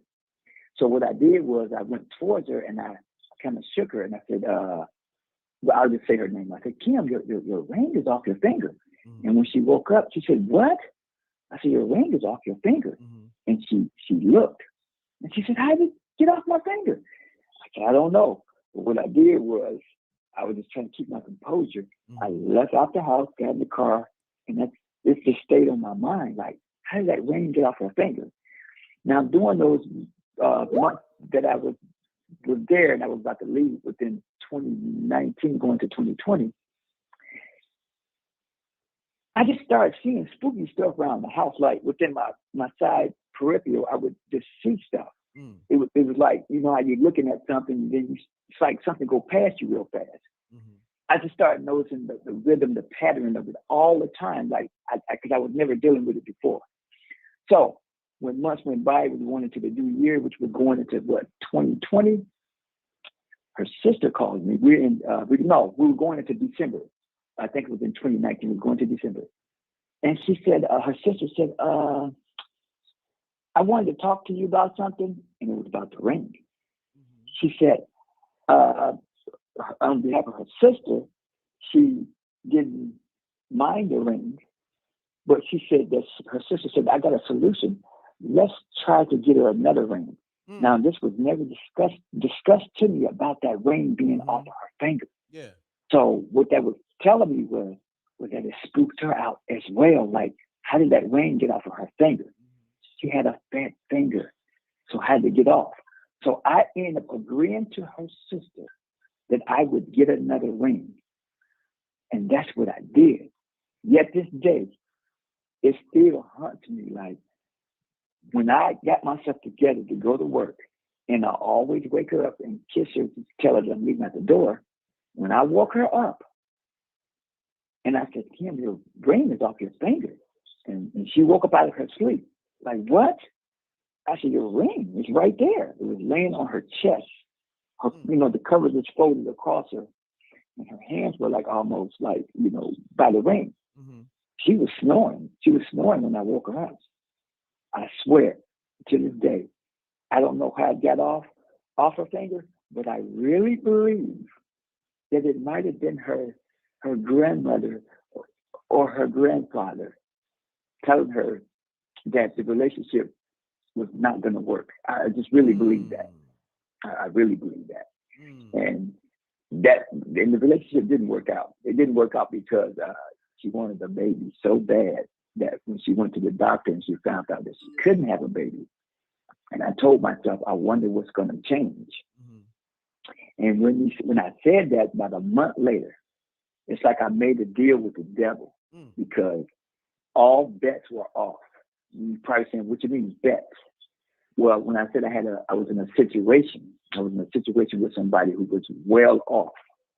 And I didn't have to work or do anything. But as a man, I choose to work. So I didn't have to do anything.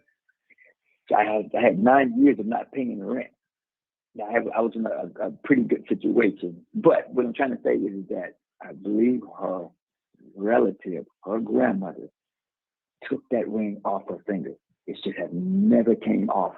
And I know it spooked them because I know she must have told her sister because her sister called me. It was going into December. So, Christmas was coming and stuff. And to get this ring on time before Christmas comes and do a new proposal, a new ring was required. So she must have talked to her sister about that ring being off of her finger. No one knew about the ring. You guys are the only one that knows about that ring in particular. Gotcha. Why, Let me ask you this though. Now let's go into the details of the ring. First and foremost, where did you get the ring from? Was it brand new? Was it ring? It was brand new. And I was gonna use this ring in a relationship that I was once in. But when I saw how the relationship was going, and I just felt like I didn't want to get into a relationship that wasn't going to work out, and then you end up getting divorced. And that was always scares me about getting married. I can go through the hard times, the bad times, but I just feel like I don't want to go through things that is not good for my health, or no situation in my life that I just don't want to take a risk at. But I kept that ring. So when I had packed all my stuff and I had moved to California, that particular ring, because I felt like she was the one. But when I say I feel like I made a deal with the devil, was because I think only thing she wanted out of me was a baby. Because when she found out she couldn't have a baby because of her, I believe they said her preconditions of just, her being sick all the time, I think it just made her have a freaking breakdown with herself where she didn't want to, I guess she didn't want to deal with me no more. Not in a bad way, but in a way of just saying, hey, the best is off. Move on to the next person. The reason why I'm saying it because I figured out the pattern with her. So when I broke it off with her, I choose just to leave because of one day she called me, we were talking, and then her sister called me and she said her hand is broken. So I go by her house, which was her mom's house, and I'm looking at her trying to figure out, why is your hand broken? It just got weird to me, m.reck, and I just said, you know what? It's time to get out of this relationship. So that's what I did. But that ring was off her finger and laying to the side. I know she didn't take it off because she wore it faithfully and it meant so much to her. But I believe somebody, one of her ancestors, one of her relatives, it had to be her grandma, Japanese, took that ring off her finger. Wow. And she never told me she told her sister about that ring being off. And it got around December, I believe it was going to 2018, going to 2019. That's probably when it was. And the Christmas was coming. Her sister was being adamant about me getting a new ring and doing a new proposal. And I did all of this, but it freaked me out. I didn't let her know that I was freaked out. I just questioned her like, your ring is off your finger. And she woke up out of sleep like, what? That's how she said it. So somebody knew something in Rec. Gotcha. I just don't know. I left it alone, but it was weird. Somebody took it off her finger. It wasn't her because she was basically. Her fingers were too, where that ring would never come off. So it was just a weird situation for me, but I felt like something, in the spiritual, maybe her relatives took that ring off her finger. So I swear to God, it happened. That was a spooky ass ring. You know what I mean? Or maybe maybe the spirits. I believe the ring wasn't spooky. I believe that maybe her the spirits. relatives were Spirits. Her ancestors or the spirits of our ancestors. They didn't Yeah, agree with that ring. You know what I mean? Tell her no, he's not the one. Said it was a spell on that ring. It was a spell on that ring. It was. Yeah, it was. Now, the lady that called before, she was talking about people who fought in the war, who may be still walking, in a ghostly form within our living. We see it.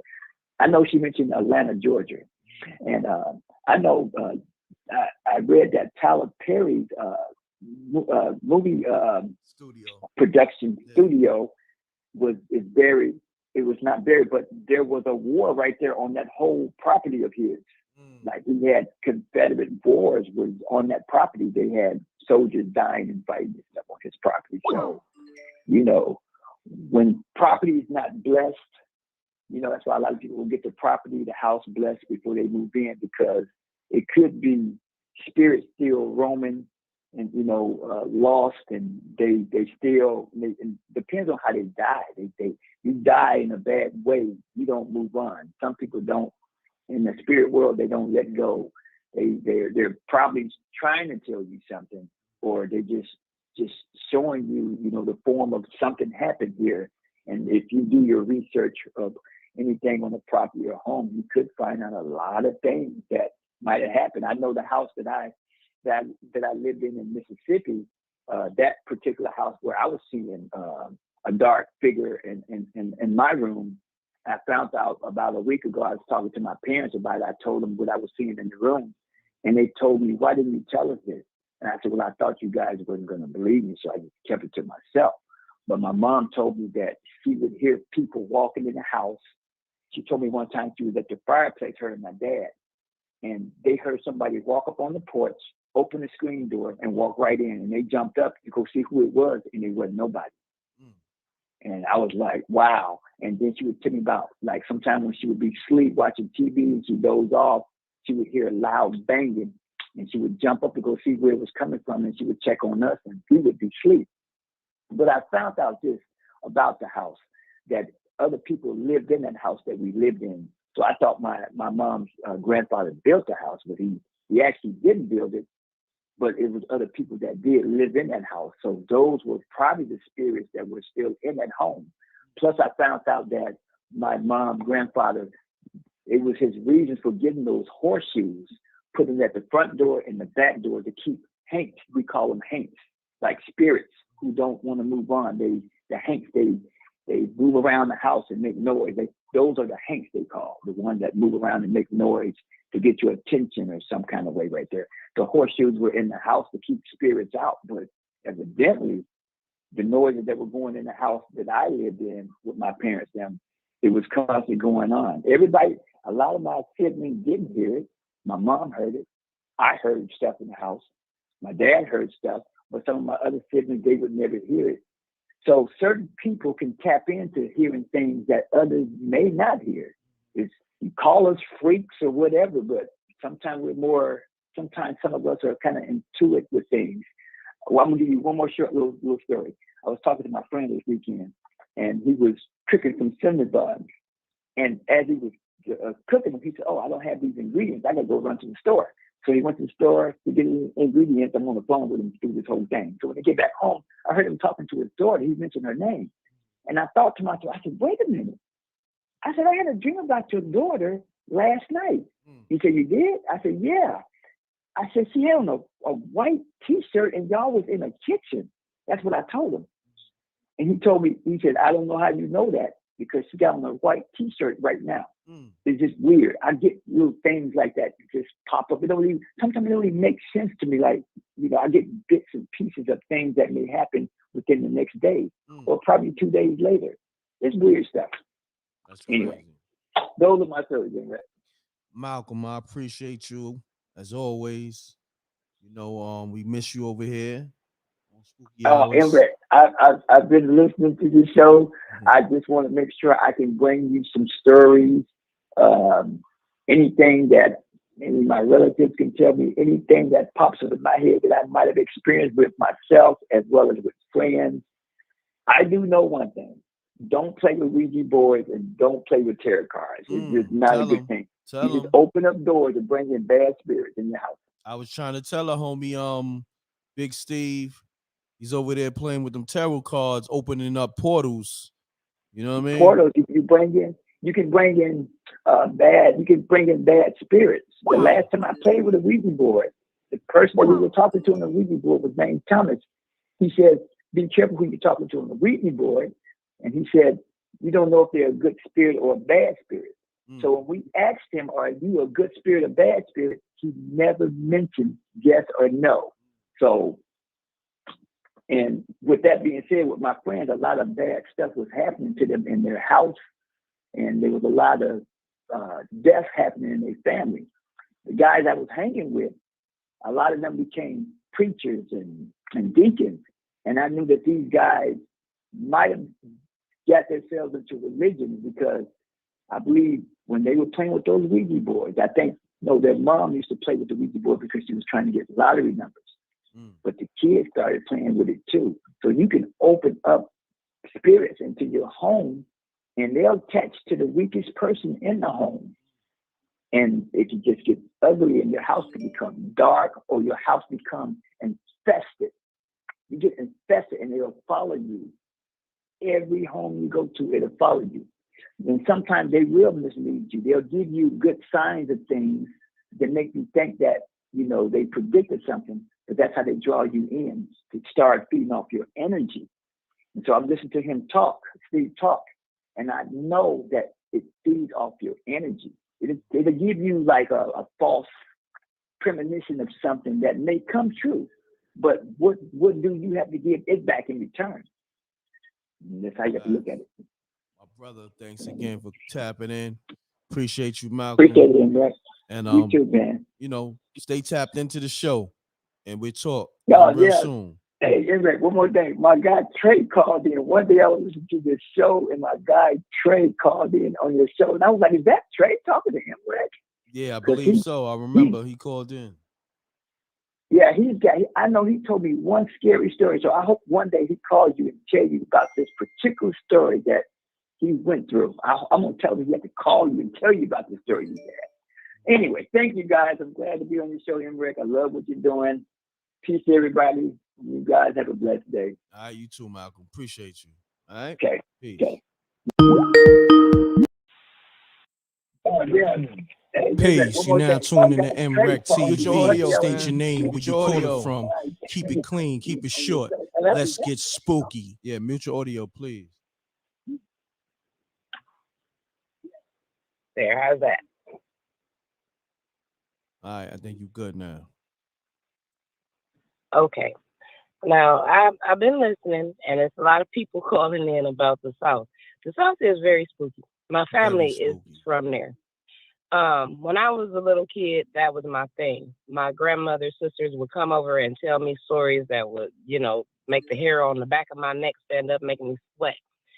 But our family, they did a little bit of black things down there throughout generations. Like there was a supposed war between my great grandmother and the lady that lived across the street. And this was a voodoo war. So anyway, let's go years ahead. My grandmother's oldest sister passed away. We go home, and I take my little nephew with me. He's never been there. He knows nobody. He knows nothing. This is a little kid. He's like 6. My little nephew walks in the living room of the house my great grandmother lived in with her oldest son, and he sits down and he looks over to the side and he starts smiling and he said, "Okay." And me and my auntie, my grandmother's younger sister, we sitting there and we like, who you talking to, honey? And he said, "The pretty lady." And we both we already know our family weird, so we asked him, "What pretty lady, baby?" He said, "The pretty lady right there." He said, "The pretty lady told me to stay away from the witch." Oh man. Okay. "What witch, honey?" He said, "The lady across the street."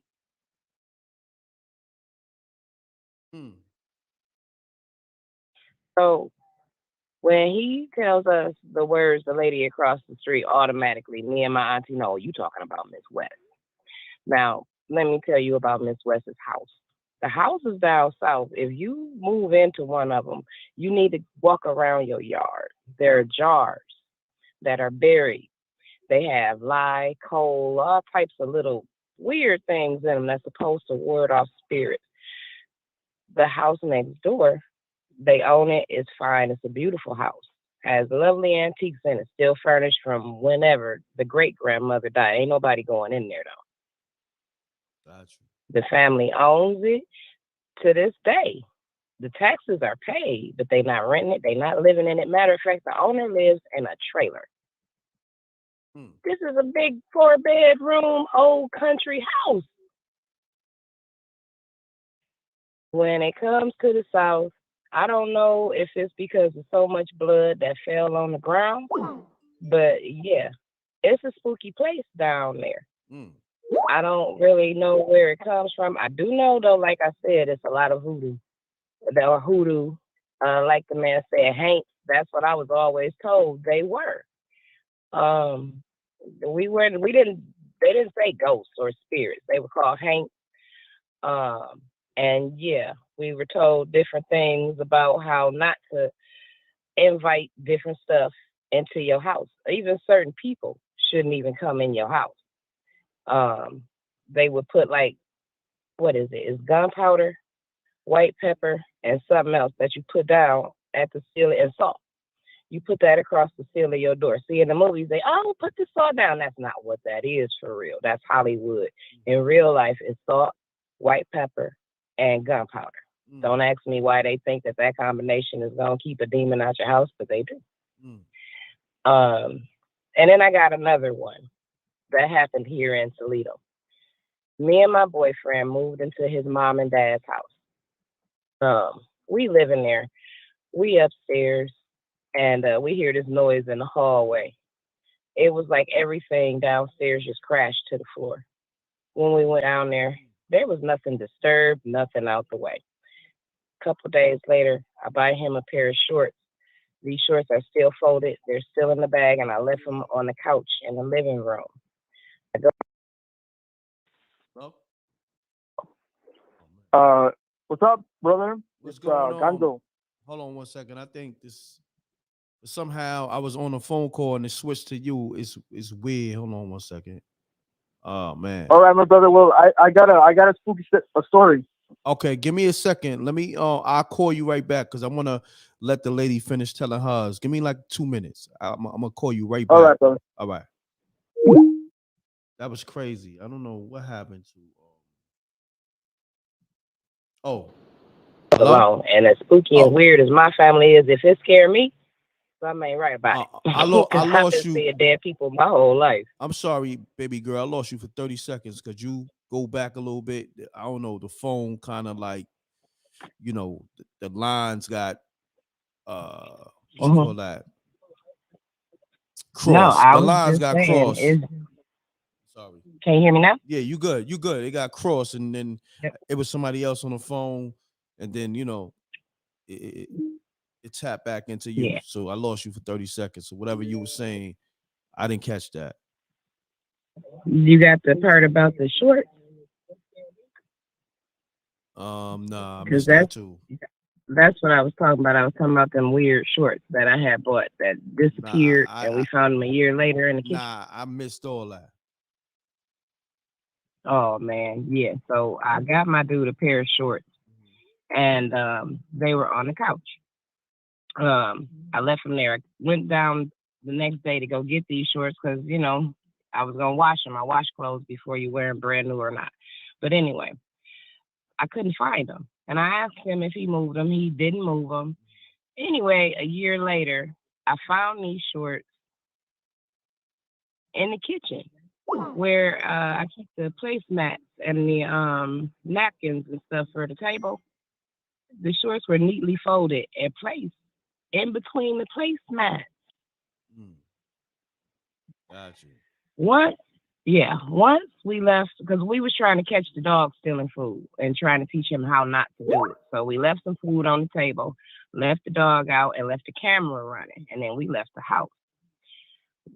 Soon as we leave the house, you hear things like the TV was on, the TV was not on. The house came alive, like you could hear people in it, you could hear noise, and our dog, he never moved. He sat by the front door and he stayed there. He didn't touch the food. He never moved. It was like he was terrified. This is a big pit bull. Big, gigantic, big pit bull. And he didn't move. He just sat there. So that was that house that we, and now we live in another haunted house. And I don't know. I think it's like the guy said, though, if you mess with certain things, they follow you and they attach themselves to you. And I swear, I think something is attached to me and it follows me. I don't know if it's generational and it's just following my family because, like I said, they did a lot of stuff I don't think they should have been messing with. I don't know if it came from the Ouija board that we messed with when we were little. Everybody in the family had a Ouija board. My auntie had a big old blue one. My grandmother had this big brown one that I have never seen since. It was like one of the first Ouija boards. It didn't come from Hasbro. That Ouija board didn't come from Hasbro. It wasn't a game. It wasn't a toy. It was a real witch board. And the one that my other auntie had, it was full of demons, but she was a different sister. She still is alive. And let's just say right now my auntie is haunted by small brown creatures that only she can see. Wow. Yeah, and that came, like you said, you open up doors, and you don't know what you're messing with. And then when you get older, you got to pay for it. This woman can't keep a mattress because they eat her mattress and they bite her in her sleep. Don't nobody see them but her, but we all know that they're there. We believe her. We just can't see them. Wow, that's crazy. And we know why they're there. We know why. Because like I said, my great-grandmother and the lady across the street had a little voodoo war going. So both of them died. They died. My great-grandmother died in her sleep. I was the last person in the bed with her. Like, we were there down south in South Carolina that weekend. That Monday, my great-grandmother was dead. I had just got out of her bed. Miss West died, I think, shortly after that. But I had a dream when I was little that my grandmother and all her sisters were sitting in this like attic room around a TV monitor. And I had this dream in the 80s. This stuff didn't exist. They couldn't have done it, what I saw. But they did do it. And that's weird because later on when I got up the nerves, I asked my grandmother's sister, I said, Auntie, I had a dream and I saw you and Grandma and Vi and y'all was sitting around this monitor and y'all dressed Vi up like great grandma and she flew out the window and went to Miss West's house and scared her. What my auntie said is, I don't know why you would be having that dream now. Hold on. You say your great grandmother flew out the window? No, her daughter, her youngest daughter, flew out the window. Yeah. Wow. Yep, that's what I said. And when I mentioned it to my auntie was like, I don't know why you having that dream now, honey, but this is what you need to do. And she told me this, and that. And I still don't, I can't forget it because I had that dream. I was like 7, 8 years old. I didn't ask her about it, though, until I was in my 40s. That's how scared of it I was. Because I know what I saw, I had a feeling it wasn't just a dream, that it actually happened, and it did. Because they did. They went to this lady over here in Toledo, and she's supposed to be a psychic reader. That house is still there. I could go take a video and show it to you. It's still there to this day. But they went in there, and I don't know what that woman did, but she helped put a curse on my dang on family. They went in there and they did something that was supposed to help my great grandmother's spirit not be tormented in the afterlife. They tried to sacrifice one of her daughters in exchange for her soul. That's literally what happened. Wow. And now that sister, that daughter, is living with them little creatures. Crazy. Crazy. Yeah, no. So there's a lot of weird, spooky stuff out here, especially when it comes to people from the south. Yeah, I see. There's a lot going on in your family and the history of your family. I see. Wow. Yeah. Yeah, because I mean, it got to my sister's oldest son. My sister don't believe in none of that. She don't even know. Like my younger sisters, they don't know the history of our family like that because, you know, by then it was different. We didn't even hang out like we used to when all of the older cousins were younger. But it was her son that said, look at the pretty lady. Now, the pretty lady was my great grandmother. How we know is because he saw a picture of her and he said, there go the pretty lady. Wow. That's definitely. So, yeah, according to my nephew. Wow. Crazy. According to my nephew, my great grandmother told him to stay away from the house across the street. Crazy. Which is leaning, by the way. I don't know why that house leaning and shifting like that, because ain't nothing wrong with the foundation, but the house caving in on itself. Said the house leaning. The foundation Yeah, is good. because Wow. it was nothing but evil, man. If you walk around that house, you're going to find jars. And in those jars is some weird stuff. But if you ever move in a house in the South, walk around it before you move in it. And pay attention to what's buried around your house. No doubt. I appreciate you calling. Let them know your handle. No problem. I'm a first-time listener, first-time caller, and I love this show. Oh, yeah? This your first time calling and first time listening? Wow. Yeah. I appreciate you tapping in. What's your name again? Tasha. Tasha. And where you calling from? Yeah. I'm calling from Toledo, Ohio. Toledo, Ohio. Very spooky out there. Very yeah, spooky. tell me about it. I got stories about this place. We got a bunch of old Victorian buildings. I swear to goodness, you don't want to go in by yourself, day or night. So yeah, Tasha, you know what you do? Tap in for next week. We usually do spooky hours every Sunday from 11:30 p.m. to 1:30 a.m. But tonight was a special night because I've been traveling a lot, so I just wanted to tap in with the people and give them their spooky hours. So yeah, that's usually the day we usually go live. Is Sunday night, 11:30 p.m. to 1 a.m. on YouTube. I will be here next Sunday on m.reck.tv. Thank you. Make sure you subscribe, like, and hit the bell. I did. I appreciate it. I did. All right, Tasha. Great story. Yep, you have a good one. Have a great one. All right. Peace. You too. Yep. Spooky. She listen, I like Tasha. Man. Whew. All that spooky stuff she was talking, she could tap in for the next show. But let me get my homie that dropped the $20 super chat. Let me big him up crazy.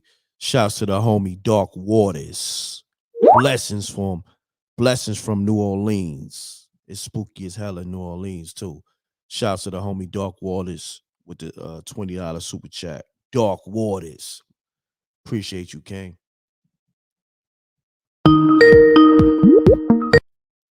Hold on 1 second. Shouts to the homie King P24_7. Shouts to m.reck and the Wreck Mob. Salute, King. Appreciate you. Thanks for the super chat. Who I got on the line right now? State your name, where you calling from. Let's get it.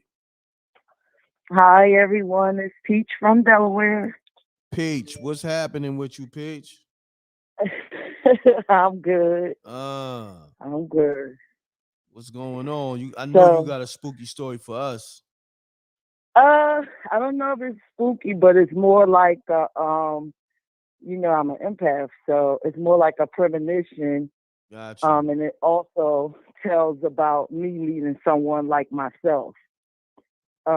So I was around 17, 18 years old. This had to be like in the 90s or whatever. And I was taking a bus ride to see my boyfriend. He lived down in the neck. If anybody from Jersey, you know that's close to Jersey City with the little bricks or whatever. So I get off the bus and I start to walk. And these white birds just fly past me and they land at my feet. So I look down. I'm like, white birds in the freaking bricks? Like, where'd they come from? So I looked down and they split for me to walk through. And when I walked through and I got to the last bird, I heard this loud explosion, like a boom. And I look up and I hear, still in the same project. And this story gives me anxiety. I'm still in the same project, but I hear people hollering and screaming. I hear gunshots. I see smoke everywhere. Yelling, running. So I look towards the street and I'm like, what is going on? And I see these guys, they're inside of a car and they screaming at me. They telling me to run and they just shooting. And then I see these soldiers come out and the soldiers just light the car up. Hold on. You said these guys is yelling at you, running, and they shooting. They was yelling they was in the car and they told me to run. They was like, run. And they shooting outside the car. It was black guys. And they shooting outside the car, and these soldiers just come up and just start lighting the car up. Damn. Oh my God. So I'm just like looking and I'm panicking. So this girl run past me. She's like, come on, we gotta go. And I hear all these people screaming and yelling. So she grabbed my hand and I'm trying to run with her. And I'm looking, I'm like, oh, she around my age, but why I feel like I can't run no more? Like I can't keep up with her. So she let my hand go. And I'm just looking around at the project because, they connect in this different doors. So I said, I'm going to just try to run to a door. And then I heard a scream and I turned around. It was her. And I'm looking and I'm watching and the soldiers is grabbing the ladies, but I'm seeing them shoot the guys that's in the project down. So I'm like, okay, I got to get in the door. Oh, my God. I don't know what is going on. I don't know what's happening, where I'm at. I just got off the bus. So I'm just banging on the door.